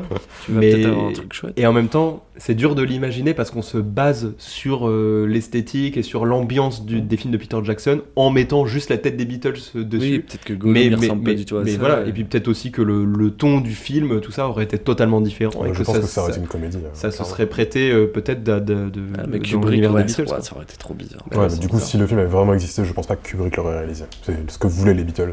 Ça ressemble un peu au jeu tu sais, qu'on fait des fois en mode. Oui, oui. Tu sais, imagine tel film fait par Fait par tel réal. Ouais. Et juste, Kubrick, il a pas fait de film de fantasy. Non. Ok, non. C'est pour ça que c'est peut-être un peu bizarre à imaginer. Oui, c'est ça, ça ouais, bloque. ça lui ressemble pas. Quoi. Ouais, c'est- Projet suivant, du coup, Spider-Man de James Cameron. Ça, je Ok, sais. je savais pas, mais trop bien, j'ai trop envie de voir. Ça aurait Donc, été mauvais. dans les années 90, donc du coup, avant que le projet Sam Raimi n'existe, hein, à la base c'était James Cameron. Alors, pour préciser, les réals qui ont été sur ce projet avant que James Cameron il fasse vraiment un vrai traitement dessus, David Fincher, Tim Burton, Michael Bay, Shyamalan, Roland Emmerich, Ang Lee, Chris Columbus, Tony Scott. 90s. Ouais, c'est tous les acteurs, enfin tous les grands réals des années 90 qui ont tous failli réaliser ce fameux Spider-Man. Et donc du coup c'était James Cameron. Et Fincher a parlé de sa version il y a pas longtemps. Ouais. J'ai fait une interview. Enfin, pardon, c'est pas très Ouais. intéressant, mais en gros, il avait déclaré que ce qu'il voulait faire c'était ouf et tout. Ah oui. Ouais, bah tu vois, tous les réals que j'ai cités, forcément ils avaient chacun leur propre vision différente, quoi. Et du coup Cameron, il sortait tout droit de Titanic. Donc du coup il voulait caster DiCaprio DiCaprio. en Peter Parker. Et Arnold Schwarzenegger en Dr Octopus. Ok. Donc autant dire que ça aurait été un sacré truc. Moi je pense que ça aurait été cool. Bah ouais, grave, grave. évidemment que ça aurait Mec, été avec les effets spéciaux qu'aurait apporté Cameron Ah, et c'est tout, ça. mec, ça aurait été. un Il aurait truc eu des de gros malade. partis pris, je pense, en termes d'effets spéciaux, Ouais. comme il le faisait à Ah, l'époque. ça, donc, c'est bon. pour le coup, de tout ce qu'on a vu là depuis le début, lui, j'aurais trop aimé Ah le oui. voir, vraiment. Complètement. Puis même, il y a une romance aussi, il y a Mary Jane, il y a tout ça. Bah, il y avait tous les classiques. Ouais. Mais Ça ça aurait aurait- été ça Kate aurait- Winslet, ça aurait été été- Kate Winslet, Oui. Mary Jane, tous les Complètement. Est-ce qu'il aurait refait Ouais, non, peut-être pas. Bah, C'est si, pas le justement, Titanic, mec, il aurait surfé sur le truc en mode il les En remet tout cas, ensemble et tout. il sait réaliser et raconter une romance. Ouais, Du puis moins, il surtout l'a prouvé, Un gros blockbuster de science-fiction, carrément. Par contre, peut-être que Spider-Man aurait eu une gueule plus chum. Il aurait peut-être été plus. Oui, le costume, le était, costume, ouais, ouais, était moins proche des Ouais. comics que celui de Sam Raimi, clairement. Il y aurait eu plus de parties pris, je pense, mais... et puis bon, bah, Et peut-être du que- coup, là, typiquement, dans ce genre de projet, tout ça, là, celui de Cameron, où est-ce que ça s'est arrêté? Enfin, je veux dire, à quel moment ça s'arrête, là, pour ce film-là, par exemple? En gros, C'est juste l'idée des producteurs, Non, ils non, ont non. mis une enveloppe pour chacun, et puis ils ont pris le meilleur, ou Non, il y avait tout le traitement qui était fait, il y avait des storyboards, il y avait le scénar, il y avait quasiment gros toute taf la- de pré-prod, du coup? Toute la pré-prod était quasiment faite, et en gros, ça a été annulé pour cause de problèmes de droit. Parce qu'en gros... C'est ouf de s'en rendre compte après. Oh Non, non, merde Non, c'est pas ça. Non, pas de droit du personnage, mais de droit du... Enfin, en gros, Cameron, il voulait le faire produire par Carolco, sa boîte de prod de l'époque des années 90. Vous voyez peut-être le logo avec le dinosaure, là. Enfin, on le voyait souvent dans les films des années 90, dans Toy Story et compagnie. Et Carolco a fait faillite, pile pendant qu'il faisait ce truc-là, en fait. Et du coup, vu que Marvel, c'était compliqué, Marvel, ils étaient en pleine faillite aussi, Ah ils oui, essayaient de ils vendre étaient en tous les droits galère, de leur ouais. personnage. Du coup, il y a eu un gros cafouillage là-dessus, et en vrai, je crois qu'ils sont partis en procès et tout. C'est à ce moment-là qu'ils ont dû vendre ils ont dû vendre les droits de Spider-Man à Sony. À Sony, tout à fait, ouais. Ouais. Et c'est Ça a foutu la et merde. c'est comme ça qu'il y a eu Sam Raimi qui a été mis sur le projet. Ensuite, donc ouais, pour un problème de droit. Après, je sais pas si c'était après Titanic ou si ça aurait été à la place de Titanic, c'est ça aussi la question. Mais voilà, Spider-Man, James Cameron, DiCaprio, moi j'aurais été grave chaud. Putain, bah de ouf. Ah non, franchement, lui, je pense que ça aurait été génial. Est-ce qu'il y a un genre ou un sous-genre de film que Cameron n'aurait pas été capable de faire, ou du moins, s'il y a un genre de film que Cameron ne pourrait pas faire, ce serait lequel? Comédie musicale. Ouais, quoique. Ouais. Pas assez sensible. Tu trouves? Ouais, quand même, attends, c'est les violons, hein, Oui, Cameron, mais hein. je sais pas, je l'imagine pas en mode vas-y toi, ondule. Enfin, On va Ouais, faire de la chorégraphie. Je parle pas de Il est plus dans le l'émotion. pragmatique que Oui, dans voilà, le je parle comment- pas de Et l'émotion. en mais... même temps, Titanic, tu vois, genre c'est. Ouais, c'est, ouais. c'est pas une comédie musicale, loin de là, mais c'est des violons à Ah, mort. puis et il y a il des y va, Oui, quoi. oui, mais je te parle pas de Des d'émotion moments de que danse le aussi. film donne, je te parle plus de transmettre quelque chose avec de la danse, tu vois, Bah, du Titanic. non-dit. Bah, la scène de danse. Oui, d'accord, mais C'est une toute séquence. c'est toute l'histoire qu'il y a derrière. C'est pas comment il danse qui te transmet de l'émotion, c'est le fait que Oui, c'est pas comment. elle danse, est de la classe supérieure, et il se mélange. Ah, mais il arrive à dans raconter une- un truc aussi dans Je suis d'accord. dans ce truc-là. Mais là, comme ça, je dirais ça. Oui, bah, il n'y a pas autre chose Parce que. que ça, sinon. Parce que même les comédies en soi, il y a toujours un peu d'humour dans ces ouais. films. Bah, dans True Lies. Oui, oui. Moi, je pense pas qu'il y a quelque chose qu'il aurait ne pas pu faire. C'est que moi, j'aurais aimé qu'il fasse plus de trucs et qu'il passe pas 30 ans à faire que du Avatar. Plus de trucs différents, bien sûr. T'entends, James Cameron? T'entends Je sais que tu nous écoutes. Fais-moi le malin, là. hein. Bref, bon, bah voilà, ça, je pense à peu près tout ce qu'il y a à dire sur celui-là. Mais DiCaprio, jeune, aurait fait un très bon Peter Parker. Ouais. Timide, là. Carrément. tu sais. Et puis Schwarzenegger, Octopus, bon, ça aurait été un gros parti pris, hein, mais. Ouais. Wow. Mais Schwarzenegger et Cameron, c'est un truc qui marche bien. Bah, Ils ont ouais, fait c'est plein de clair. films ensemble, et ça marche bien à chaque fois. Et bon, bah. Je suis fan. Je préfère quand même Alfred Molina dans la version Sam Raimi, mais à voir, ça aurait été intéressant, je pense, quoi qu'il arrive. Alright. Bon, bah, rapidement, enfin, j'ai noté beaucoup moins d'infos dessus, mais celui que j'avais prévu de parler après, c'est le Napoléon de Stanley Kubrick. Bah, Ouais. d'actualité. Justement, c'est pour ça que je l'ai mis dans la liste. Ah, carrément. Parce que bah, c'est probablement le film le plus documenté, enfin il n'existe pas, mais le film le plus documenté de l'histoire du cinéma, hein, et ça mériterait des documentaires entiers, même un biopic, une saga de films juste sur la création de ce projet qui n'a jamais existé. Ah ouais? Ah bah clairement c'était des armoires remplies entières, enfin j'avais vu tout un docu là-dessus ou un reportage dessus, et c'est juste sur la prépa qu'il a fait sur le film, c'est hallucinant. Il l'a pas monumental. fait parce qu'il est mort? Ouais. Ça aurait été son Ok. projet Ouais. s'il était pas mort, ça Totalement. serait sorti. Après Barry Lyndon, du coup. Ah bah carrément après, en fait il serait sorti genre en 2005, un truc comme ça le film. Ah ouais. Il est mort Après- quand, après Kubrick? Ice White Shot. Putain, Bah Ice White Shot c'est en 98, Ah donc ouais. il est mort à la fin. Faut que je le voie, fin Ice White 98. Shot, putain. Ouais, super film. Et en fait, ça aurait été son film suivant, donc ouais, ça aurait été Ok. Oh, plein milieu putain, des ça années aurait 2000, été quoi. lourd. hein. Ça aurait été, ouais, bah oui, bah, ça aurait été le gros biopic de l'histoire, quoi. Ça aurait été Ouais. encore plus ambitieux que Barry Lyndon. Que ça Barry aurait été- Lyndon et tout. Genre là, c'était justement quand je vois c'est Ridley Scott qui fait le nouveau. Ouais. Je pense que ce n'est que la moitié même un tiers de ce qu'avait Ouais, prévu, mais pour le coup, ça peut être s'il y a quelqu'un actuellement qui peut faire ça, c'est Ridley Scott. Bah totalement. Dans ce genre de film. Ou Spielberg, ouais, je pense Oui. à Spielberg, je pense. Ah, mais Spielberg, il. Ouais, mais je veux dire, il a déjà repris un projet de Kubrick, Ouais, ouais, intelligence artificielle, et il en a fait quelque chose de ok, Ouais. on va dire, avec.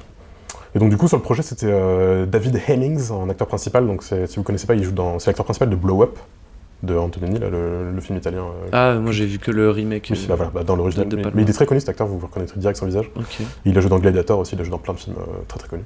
Mais Il joue qui dans Gladiator? Ouais, il est vieux, je t'avoue, j'ai pas le nom du personnage, mais Ok. il est vieux. Ok.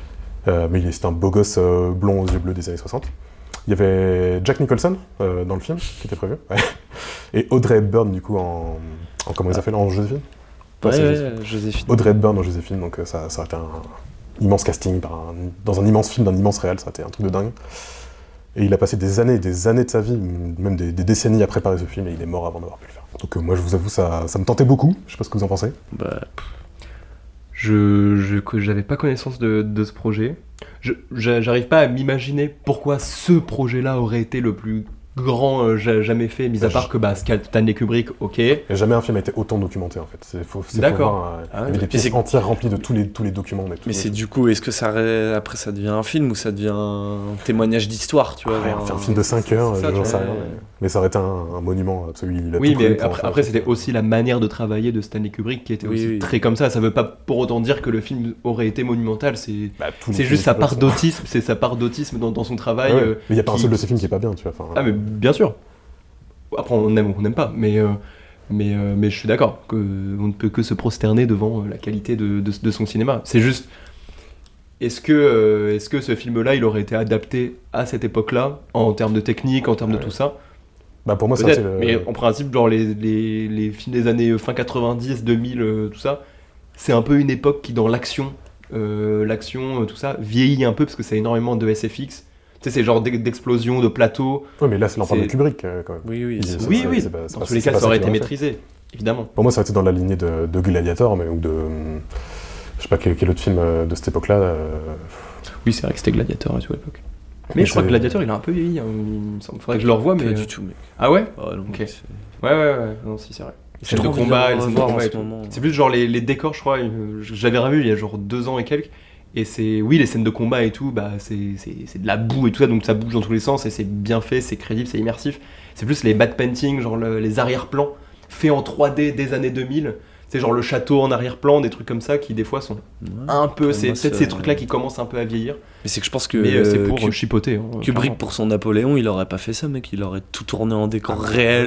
Tu vois, Oui, il aurait. Ah, ça aurait été le il film aurait- le plus cher de l'histoire. Oui, oui, C'est je ça, pense ça, ça. qu'il aurait, Très certainement. il aurait tout reconstruit les vraies batailles. bah Ça aurait ouais, été ouais. n'importe quoi.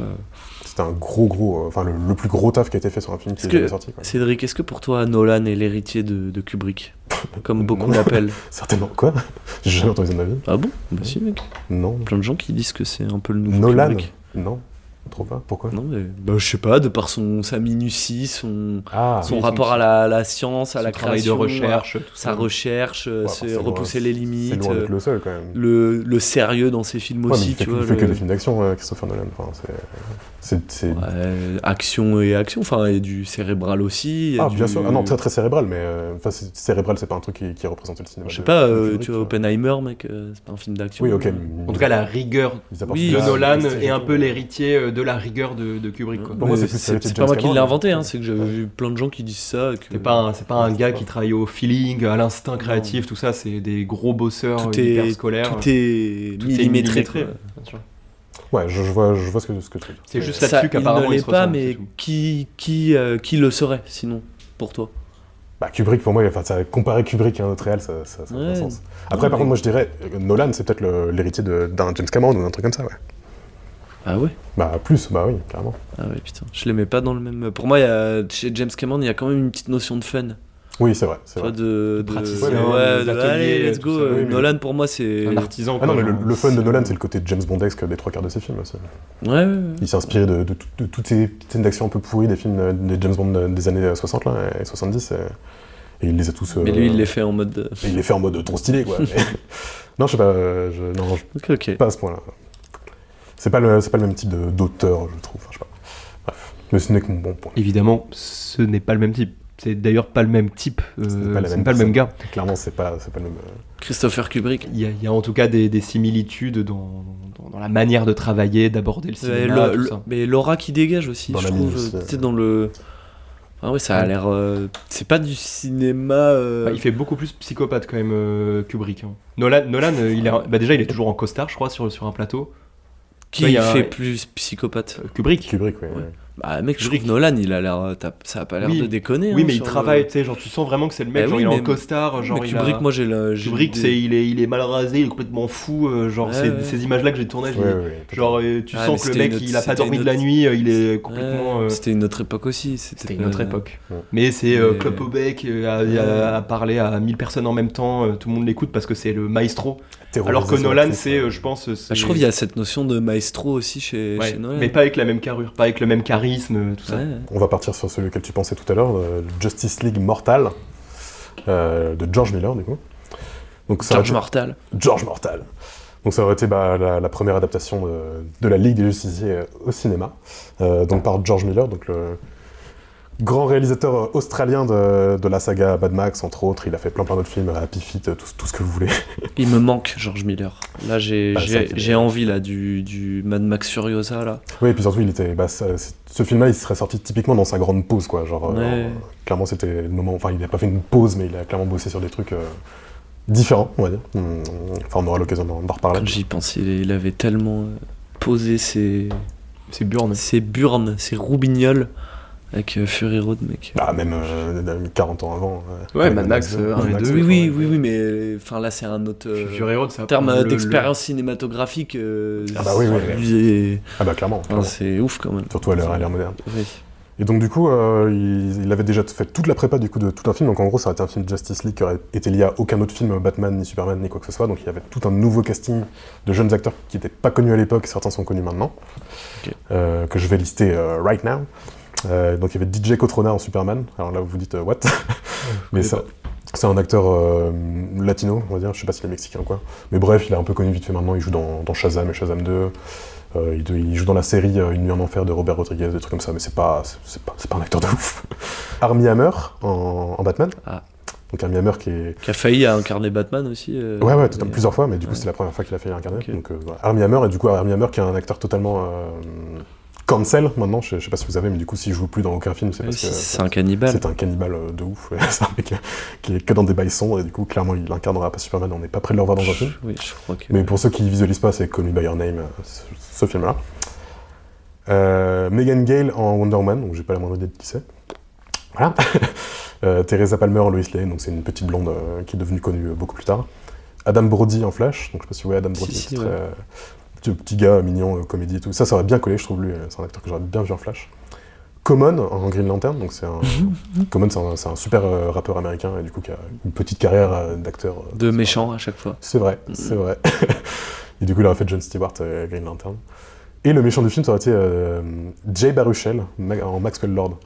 Donc je sais pas si vous voyez Jay Baruchel, c'est le petit gars tout mignon là, tout frêle. Le puceau dans tous les films, tu sais, avec Seth Rogen, James Franco, qui est tout maigre et qui... Ah oui, ok, ouais, je vois. C'est Kevin Sandusky dans Tonnerre sous les tropiques. Voilà. Oui, ok. Tu t'en souviens de Tonnerre sous les tropiques ou pas? Ouais. Bah, tu sais, c'est celui où personne se souvient jamais de son nom et lui il a appris son texte par cœur et tout le monde dit ah mais toi t'es une merde et tout. Bon, bref. Donc typiquement le dernier acteur que j'ai choisi pour incarner le grand vilain d'un film Justice League, hein, mais du coup c'était le personnage, c'était Maxwell Lord, donc c'est censé être un humain, businessman et tout. En fait c'est le rôle de Pedro Pascal dans Wonder Woman que j'ai pas vu, 1984. Donc très belle musique de bande-annonce d'ailleurs, qui a un peu lancé la mode du... Dans Wonder Woman, ils reprennent... c'était déjà bien avant ça. Ils reprennent Blue Monday, New Order, ouais, New Order et version orchestrale épique, et du coup maintenant dans toutes les bandes annonces, ça existait déjà un peu avant. Ah oui, c'est pas lui qui l'a lancé. Mais celle-là, elle a vraiment marqué aussi en termes de musique orchestrale, épique, réadaptation. Pour toi, c'est que toi t'en as pris conscience à ce moment-là et tout, mais c'est vrai qu'elle est incroyable. Ça faisait longtemps déjà. Après, est-ce que ça vaut les aventures de Tintin en mode orchestral épique? Version orchestrale épique, bah non, c'est quand même la meilleure celle-là. Allez écouter ça. Mais c'est vrai que toutes les bandes annonces, c'est toujours des hits des années 80, 70 remasterisés en orchestral, épique, tout ça. Et... Même 90-2000. Oui. Parce que maintenant, ils ont 20 ans, quoi. Et du coup, ça aurait été un gros projet pour George Miller. Moi, je sens déjà venir le film de 3 heures qui aurait été avec la mise en scène de ouf, des séquences complètement dingues. Enfin, vous voyez le style de George Miller déjà à l'époque. Donc c'était quand même avant Happy Feet. Donc il n'avait pas encore appris tout ce qu'il avait appris, qu'il a réussi à remettre dans Fury Road. Mais quand même, c'était déjà un acteur qui avait des gros partis pris, un réalisateur pardon, qui avait des gros partis pris de mise en scène et qui était quand même très intéressant, que j'aurais beaucoup aimé voir sur ce genre de projet. Même si bon, le casting me plaît qu'à moitié. Il aurait fallu voir à l'écran ce que ça donne. Mais je pense que pour le coup, j'ai confiance en sa vision de réalisateur, à lui pour. En fonction des choix qu'il aurait fait pour le film, ça aurait sûrement donné quelque chose. Et puis justement, le fait d'avoir pris des nouveaux, en fait, je pense qu'effectivement, il aurait sûrement fait un film très très long pour vraiment donner une genèse à ces personnages et qu'on apprenne en 3 heures à les aimer et pas en 1h20. C'est ça, une grosse épopée. Bah oui, voilà. Et puis il y avait des gros partis pris sur les costumes et tout. Enfin, j'avais vu à quoi ressemblaient les tests du costume de Batman et c'était... C'est un costume de Batman, enfin je ne saurais pas le décrire avec des mots, mais pareil, c'est pas le genre de costume qu'on a pu voir jusqu'ici au cinéma, quoi. Pas autant que le Superman de Nicolas Cage, mais il y avait un truc, quoi. Et du coup, le film n'a pas été fait, à cause en partie du bid de Superman Returns en 2005, et du succès de Batman Begins en 2005, et du coup de The Dark Knight ensuite. C'est déjà 2005, Begins. C'est ça. Et du coup, il voulait pas qu'il y ait 2 Batman en même temps, le film Superman n'avait pas trop marché, et c'est un film entre guillemets joyeux, dans l'ancienne veine de Superman, avant que ça devienne un truc dark et sérieux à la Man of Steel, quoi. Putain, c'est ouf, hein. Ils ont pas trop vieilli, les Batman de Nolan. Je viens de repenser au fait que c'est 2005, ça a pas vieilli. C'est abusé, hein. On dirait que dans ma tête c'est presque un 2012, alors que non, c'est déjà Dark Knight Rises. Oui, ça s'est fini en 2012. C'est ouf, putain. Ouais. C'est abusé. Bref.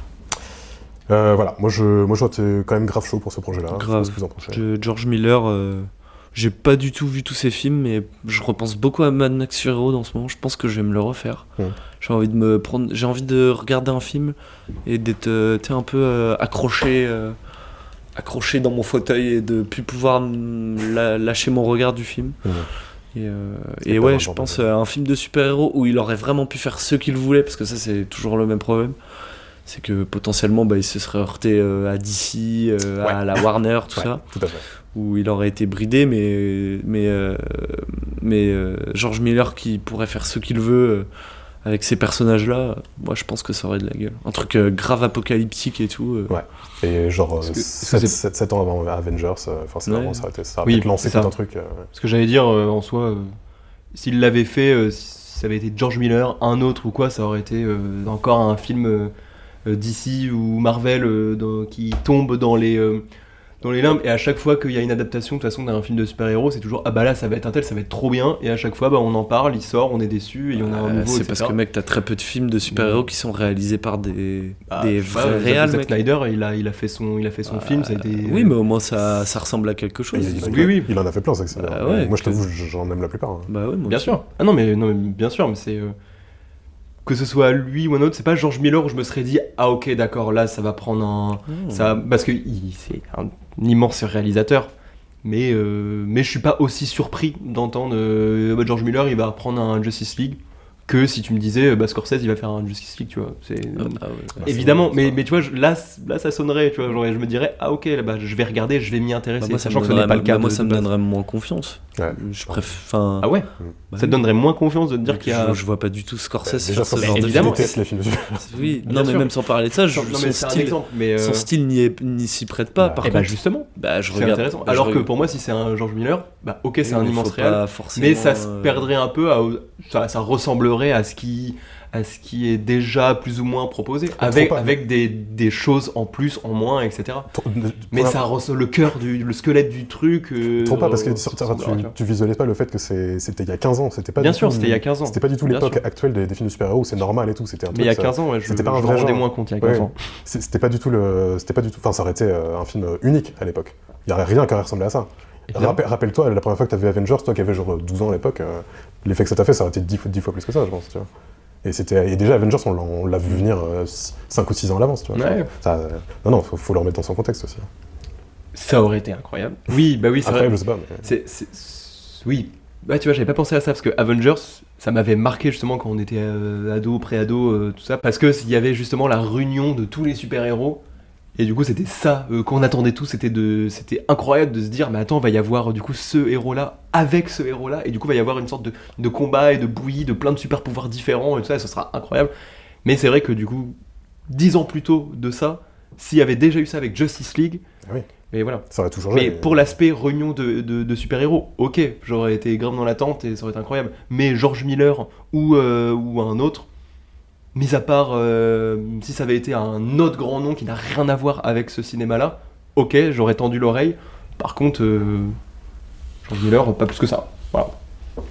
Très bien, ok. C'est mon avis, hein, c'est pas le bon, mais... Oui. Tu vois, on en a parlé vite fait quand on parlait de science-fiction, Jodorowsky Dune, dans le sens où ça aurait marqué l'histoire et que ça aurait peut-être fait de l'ombre à Star Wars, et du coup, je sais qu'on a déjà parlé dans un épisode précédent de la fiction quand elle a rattrapé la réalité. Je sais pas, les voitures de 2023, elles ressemblent aux croquis du futur de certains films, ou alors elles sont inspirées de films de science-fiction, en termes de design, en termes de plein de trucs, et il y a des choses, des habitations, l'architecture, tout ça qui sont pas dans la généralité, mais il y a des trucs qui sont inspirés du cinéma, tu vois.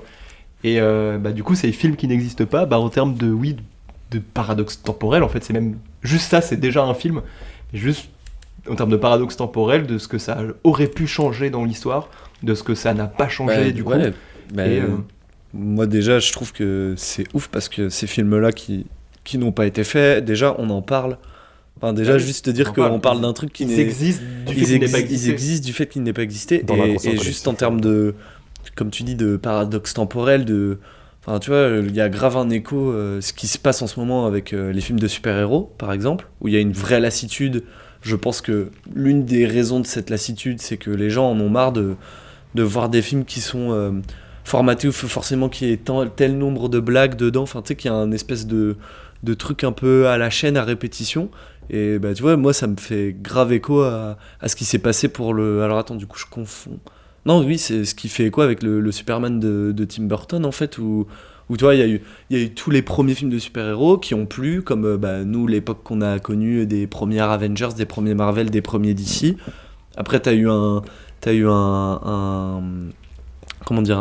période où faut qu'on change et faut qu'on fasse des films plus sombres.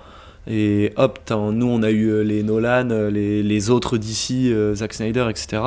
Et puis là on est dans une période où là ils reviennent vers un peu de l'humour constant, tu vois, et du coup là on a, pour le coup, ils font tout le temps peut-être le Superman de Tim Burton, tu vois, qui a eu peut-être raison de ne pas avoir été fait, parce que peut-être que ça aurait été un film, le film de trop, tu vois. Et là ils font beaucoup de films de trop, et je sais pas si ça part trop dans ton raisonnement, mais mais que peut-être que en fait les leçons, peut-être que en ce moment ils regardent pas assez justement les films qui n'ont pas été faits pour certains, pour des fois des bonnes raisons, et des fois ils les font et puis après ils se disent merde, ça marche pas, le film est nul et tout, et des fois il y a des bonnes raisons pour lesquelles on aurait pu apprendre de nos erreurs dans le passé vis-à-vis de certains films, quoi. Mais dans des détails de processus de création où chaque film a pas marché pour telle ou telle raison.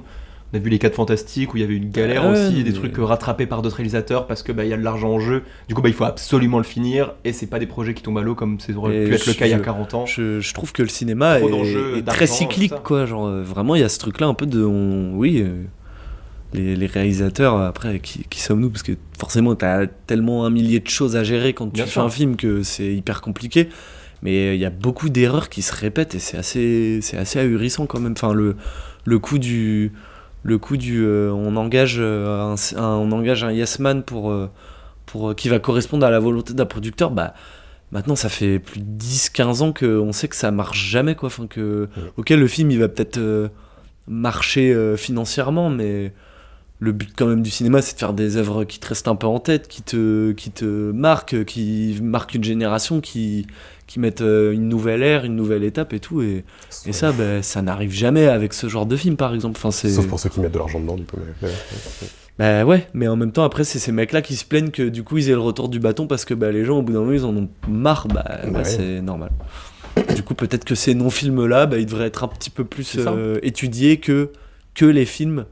Parce que du coup, en plus, comme on étudie tous les mêmes films dans les écoles de cinéma, des films qui ont été faits, qui ont été réussis, et qui sont des chefs-d'œuvre et des périodes qui ont marqué des périodes historiques marquantes en termes d'histoire du cinéma, on a tous envie, nous, de refaire notre propre version de ce film-là. Du coup, c'est qu'une cyclique sans fin.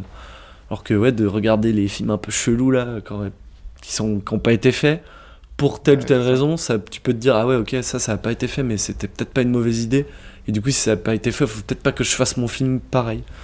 Et juste le principe que ça aurait pu amener des nouveaux mouvements artistiques, en fait. Ça a changé l'histoire. Parce que peut-être que la dimension de cinéma que nous, dans laquelle on évolue, c'est la dimension ratée d'une autre dimension. Je pars trop. Dans le multivers. Ouais, voilà. Multivers. Nous, on est dans la dimension où Star Wars a marqué le début de la science-fiction au cinéma. Ça aurait été le Dune de Jodorowsky. Et leur film de SF ressemblerait plus à des... Tout le monde aurait eu des costumes hyper chelous. C'est ça, dans tous les films de SF. Non, mais c'est marrant qu'on parle de ça, parce qu'on a mentionné The Flash tout à l'heure, qui essaie de recycler les idées de Superman Lives. Et dans The Flash, justement, ils vont dans un univers parallèle dans lequel c'est Eric Stoltz qui joue Marty McFly dans Retour vers le futur, et tous ces trucs-là. Ils vont dans cet univers-là, dans lequel il se passe tous ces trucs alternatifs. Oui, tous ces trucs alternatifs. Ils ont même fait un film là-dessus, et c'est ce film-là qui se termine avec Nicolas Cage en Superman en CGI à la fin. Ouais. Il y a déjà toute une réflexion là-dessus. Et pour moi, à côté de ça, on attend aussi le point de rupture au niveau du projet de Batgirl, qui est un truc unique, parce que le projet Batgirl, qui a été annulé récemment, là, c'est un film qui a coûté genre 15 millions, qui a été fait de A à Z, il a été terminé jusqu'à la fin de la post-prod, et ils l'ont jeté à la poubelle totalement. Il va jamais sortir. Et ça, c'est jamais arrivé. Parce que tu es obligé au moins d'une manière ou d'une autre d'essayer de rembourser ton film, de le sortir en streaming, en vidéo, peu importe. Et là c'est un cas unique où ils ont jeté à la poubelle un film terminé parce que c'était à 15 une millions, énorme daube. avec Michael Keaton et Brendan Fraser. Et enfin, genre, là, pour le coup, c'est bien la preuve que leur truc il ne fonctionne vraiment pas. Et je parle pas juste de l'univers d'ici ou quoi, mais je parle de ce que tu disais tout à l'heure, de cette façon de faire des films, en fait, et de gérer cette industrie où tu essaies de vendre des jouets, où le principal est de vendre des jouets, du merchandising, les choses plutôt que de elles faire sont de l'art. Tu vois. plus dans le bon sens et plus de la même manière, quoi. C'est plus les bonnes logiques. Hein. Ouais. Il y en a encore certains. Il y en a encore. Ah mais non, mais il y en a toujours. Mais attends, on fait pas de, Bah non, je fais pas de généralité, généralité. Il y a énormément de films encore de super-héros que j'aime bien qui sortent. Il y en a de moins en moins malheureusement, mais Parce qu'il y en a trop. parce qu'il y en a trop aussi. Il y a aussi ce truc-là. Ouais. Mais bon, on est un peu plus en train de parler des films de super-héros que du reste. Mais c'est très intéressant ce qui se passe en ce moment en termes de dans le monde du film de geek. Et tout ça pour dire qu'ils auraient pu apprendre des leçons des films qu'ils ont annulés et qui ne sont pas sortis, et qui sont en fait en train de faire totalement l'inverse et de reproduire les schémas. Ils sont presque en train de... Je suis sûr que dans 5 ans, ils vont nous sortir un Justice League mortal, tu vois, genre... Mais c'est pas trop tard pour George Miller de bah faire... ouais, mais parce qu'ils vont se dire, ah, putain, mais attends, si on fait ça, les vieux fans, ils vont trop vouloir le voir, et du coup, ils vont kiffer, on va avoir un public direct. Et... Il y a qu'à voir la Director's Cut de Justice League qui est sortie après le début du film. Au final, on a 2 versions du même film sans avoir le vrai film qui aurait dû sortir à la base. C'est clair, c'est ouf. On peut en parler aussi. C'est tellement le bordel. Du coup, les projets dont on a parlé dans cet épisode-là, ça suffira pour celui-là, ça nous a pris le temps d'un épisode, mais je me suis rendu compte qu'il y a tellement et tellement de projets qui ont été annulés et qui ont l'air hyper intéressants à évoquer qu'on fera sûrement d'autres épisodes plus tard, si ça vous plaît, qui ont le même sujet, qui parlent de plein d'autres projets différents. Voilà. Sur ces non-films. Sur ces non-films qui n'existent pas. Donc ne croyez pas qu'on a tout dit, il y a encore largement plein de choses à dire. Et du coup, pour terminer ce podcast, on va enchaîner sur un petit jeu, comme on le fait d'habitude.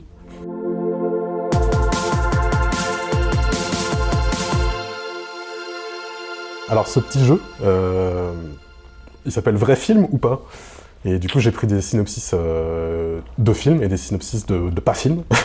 Et il faut deviner si c'est des vrais films ou pas. Si vous avez le titre, c'est cool, mais ça m'étonnerait que vous les ayez parce que j'ai pris des trucs de l'espace. Ça vous va ? Vas-y, let's go. Donc on n'a aucune chance de savoir... On n'a aucune chance de trouver le film parce qu'on le connaît, quoi. Bah en fait, il y en a où c'est moi qui les ai écrits, le synopsis. Oui. Pas le film. Et il y en a où c'est clairement le synopsis. Enfin, je sais pas, vous pouvez deviner aussi dans la manière dont... voilà. Vas-y. Ok, premier film. Un groupe de rock pratiquant les arts martiaux doit affronter un gang de motards ninja qui a la main mise sur un trafic de drogue en Floride. Vrai film. Vrai film ? Ouais, genre un Carpenter ou un truc comme ça. Hein. Pas jusque-là. Non, un nanar, un truc obscur que t'as dû mater. C'est un vrai film, c'est un nanar. En effet, c'est Miami Connection. Les fans de nanar le connaissent très bien, c'est très très drôle. Ensuite, Kyosuke n'est pas un super-héros comme les autres. Ses super-pouvoirs, il les acquiert en collectant des sous-vêtements féminins. Son costume, des porte-jartelles et une culotte en guise de masque. C'est quand même très précis. Si t'étais allé chercher ça... Mais justement, il C'est sait qu'on va se dire ça. Il sait qu'on va se dire ça. Et en même temps, du coup, tu peux l'écrire de cette manière-là. Non, moi je dis faux. Ouais, complètement. Il faut ? Ouais. Toi aussi, Léon ? Ouais. Eh bien, c'est un vrai film. Oh putain. C'est Hentai Kamen HK Forbidden Super Hero et c'est une comédie que j'adore, que je trouve trop marrante. Pour le coup, ça, c'est pas un nanar. Enfin, il est considéré comme un nanar par plein de gens, mais je le trouve génial. Mais c'est adapté d'un manga, ça a tout un ton. Ce serait un animé, ce serait considéré comme un truc normal. Hentai Kamen ou HK Forbidden Super Hero. Les films seront dans la description si le résumé vous tente. Bien sûr, comme dans les précédents épisodes. Ok. Dans un futur proche, des poulets cybernétiques et un fermier excentrique doivent unir leurs forces pour contrer une invasion de légumes mutants de l'espace. Entre combats loufoques et répliques absurdes, cette comédie déjantée promet une aventure intergalactique à la fois hilarante et mémorable. Des poulets qui combattent des légumes géants. Ouais, je sais, c'est beaucoup. Ouais, en même temps, ça me parle. Mais ça me parle dans un des Love, Death and Robots de Fincher. Il y a un Love, Death and Robots, mais les ennemis c'est des rats. Mais par contre. Ah oui, d'ailleurs je l'ai vu il y a pas longtemps. Il est cool, trop bien. Ouais, il est cool, ça. Trop bien. Mais donc c'est pas ça. d'ailleurs. Mais de quoi ? C'est ignoble cet épisode. Des poulets. Non, c'est un faux. Des Oui. poulets cybernétiques. Oui, parce que je pense que ça aurait fait un film d'un studio d'animation qu'on aurait vu dans le grand public et tout, genre. Puis Léon, tu sais, après 2 vrais, il y a forcément un faux. Ou pas, il peut faire que du vrai, justement. Non. Si. Non, c'est un faux. C'est un faux ? Moi, je pense que c'est un faux parce que sinon, ça aurait été un studio genre Sony Entertainment Pictures, des trucs comme ça, et on l'aurait vu parler, on en aurait entendu parler, Ouais. on aurait vu l'image d'un truc comme ça en 3D. En tout cas, gardez à l'esprit que ça peut aussi être des films d'animation. Oui, des films d'animation. Mais c'est Ah un oui, faux c'est film. forcément animation, ça, d'ailleurs. Ou pas, mais Oh. vas-y, frère, si c'est un film en prise de vue réelle avec des poulets qui sont attaqués par des... Mec, il y a des tarés. Hein. Ouais, mais là, c'est... Mec, tu sais très bien c'est quand jusqu'où même est-ce pas mal, qu'il hein. peut aller. Oui, c'est vrai que... Il peut aller dans les limbes du cinéma pour trouver des trucs. Du coup, à mon avis, tout est possible. Eh bien, c'est pas un vrai film. C'est un voilà. synopsis que j'ai écrit moi-même avec Tu l'aide as de toujours de deux ChatGPT. vraies infos ou deux faux en vrai. Ah, mais du coup, la prochaine fois, il va faire que des vrais. Mais non, parce que justement, des il faux. croira qu'il va faire. Et il va toujours faire deux Il vrais croira infos. qu'on va croire qu'il va faire que des vrais, du coup il va refaire le même schéma, Hmm. et du coup il. Ah, là, vous êtes du en- coup ça va changer. Vous êtes en train de vous jinxer vous-même, du coup. Là, Ouais, Ok, next, film suivant. Un préservatif bien vivant et à la mâchoire acérée sème la panique dans les bordels de la ville. Le détective Luigi Macaroni, habitué des lieux malfamés, en sait quelque chose. c'est une vidéo de Mister V. C'est Mac Walter. J'avoue. Et Luigi Un sketch Macaroni. Studio Bagel. C'est faux. Ouais, c'est faux aussi. C'est je dirais faux. que c'est Non, faux. ça vous plaît pas l'histoire du... Ouais, c'est faux. C'est un vrai film, c'est Killer Ouais. Condom. D'accord. Voilà, c'est un nanar, je l'ai pas vu. J'aimerais bien voir les affiches. Bah, tu peux l'avoir. Il y a c'est- des- ouais, Bah, allez voir c'est- les affiches. Ouais, j'avoue, ça c'est bien doit de être pouvoir les afficher. Film suivant. Des géologues découvrent un laboratoire abandonné dans lequel les nazis ont créé, durant les dernières heures de la Seconde Guerre mondiale, des créatures effroyables. Des requins zombies volants. Ceci représente une terrible menace. Mec, tous c'est les films de- Sharknado, Oui, voilà, c'est tous les films de série Z. Sharknado 8. J'aurais pas dû mettre des films de requins parce que ils Ah existent oui. tous, quoi. Ouais. Ouais, c'est Sky Sharks. Sky Sharks. Oh, putain. Il y a vraiment une petite saga à se faire un petit soir. Mais grave. En vrai, Sharknado, j'ai tous trop les- envie de J'ai vu tous mater. les Sharknado. C'est C'est de la merde. c'est de la merde. Bah, Mais c'est marrant à regarder entre copains de faire une soirée Sharknado où le, il y a vite les limites. le 3 et le 4, ouais. Le 1 et le 2. Non, en fait, avec mes potes, on s'est fait le 1, tout ensemble, on était en mode, bah, super. Et j'ai maté le 2 tout seul, j'ai fait, bah, super. Et en fait, à partir du 3 et du 4, ça a commencé à avoir du succès. Et du coup, ils ont commencé à faire un truc méta, comédie, qui part hyper loin, qui va dans l'espace avec des sabres laser et tout. Là, c'est marrant. Mais ça s'essouffle très vite parce qu'il y en a 6, des Sharknado. D'accord. Après, ils retournent dans le temps et tout, il y a des dinosaures et tout. Film suivant. Captain Brakmar, un héros des temps modernes, est à la recherche d'un artefact ancien qui lui permettra de mettre la main sur la légendaire bite de cristal. Vrai film. Un film Ouais. Ouais, les aventures de Captain Brakmar et la bite de cristal. Je l'ai pas vu, je ne saurais vous en dire plus. Très bien. Film suivant. Les aliens ont décidé d'utiliser les habitants d'une ville côtière de Nouvelle-Zélande comme viande de première qualité pour leur fast-food spatial. Vrai film. Oui, et d'ailleurs, je crois que c'est pas Planète 51. Non. Il y a un délire de fast-food, d'aliens et Mais tout ça. maintenant, Et il y a un tu peu dis, un truc comme ça, Non, genre... Planète 51, c'est l'invasion extraterrestre, mais à l'envers. Oui, c'est ça. Ça, c'est un film d'animation, ça Ouais, non c'est- Ouais, qui est cool d'ailleurs. Mais c'est pas ça. C'est pas Ok, celui-là. c'est pas celui-là. Moi, je confonds. Mais ça doit être un nanar néo-zélandais. Vrai film ou pas vrai film Franchement, j'en sais rien du tout. Vrai film. Eh bah, c'est un vrai film, en fait, c'est Bad Taste de Peter Jackson. Oh, le twist. Putain, j'ai toujours pas vu. Stylé. Et il y C'est avait- pas un nanar, mais il a l'air. C'est une série B à la con. Ouais, il Ouais. a l'air. Mais c'est son tout premier film. Ouais. Et appelé son premier film Mauvais Goût, quoi. Ouais. Bah, c'était voulu, hein, c'était fait exprès. Ouais, C'était le parti pris. Film suivant. Alors que les enfants martiens sont fascinés par des images venues de la télévision extraterrestre où l'on voit le Père Noël, télévision terrestre, pardon, où on voit le Père Noël, les adultes martiens décident d'aller kidnapper ce drôle de personnage et le ramènent sur Mars. Arrivé sur la planète rouge, le Père Noël deviendra une véritable star. Vrai film. Non, faux film. Faux film Alors, ça ressemble beaucoup au film Les Lapins Crétins. Ouais, Il y a un film, Les Lapins ouais, un film, Les Lapins Crétins, les Lapins Crétins sont envoyés sur Mars. Et du coup, Ils volent le Père Noël et du coup, il y a des Martiens qui sont fans de une émission genre un TV show américain où il y a une grande star, genre Miami, SOS à Miami, tu vois, un truc comme ça. Et les Martiens, ils sont tous fans de ce mec-là parce qu'ils regardent cette émission-là. Et c'est des Martiens qui regardent ça. Et du coup, bah, potentiellement, les Lapins Crétins sont inspirés d'un vrai truc.